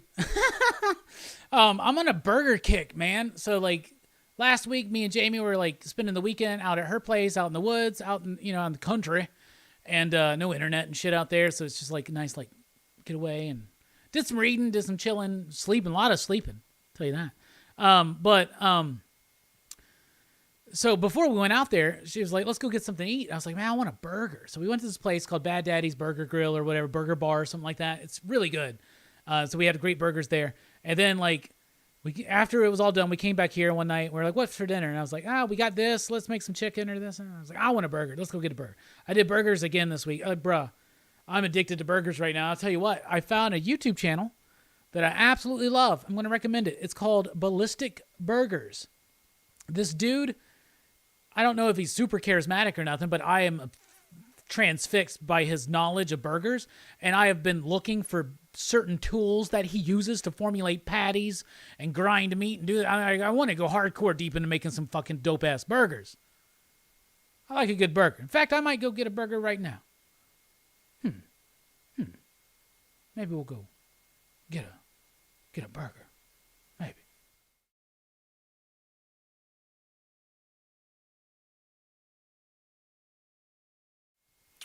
My favorite burger between Burger King, Subway, or McDonald's. Out of those three, I would probably say, I don't know. I like a McDonald's double quarter pounder with cheese occasionally, or just regular quarter pounder with cheese, no ketchup. I like that. But out of all of those fast foody restaurants, I prefer a Wendy's Dave's Double with no ketchup. But that's just me. But I don't go fast food if I want a good burger. But for me, my favorite fast food burger would be Wendy's.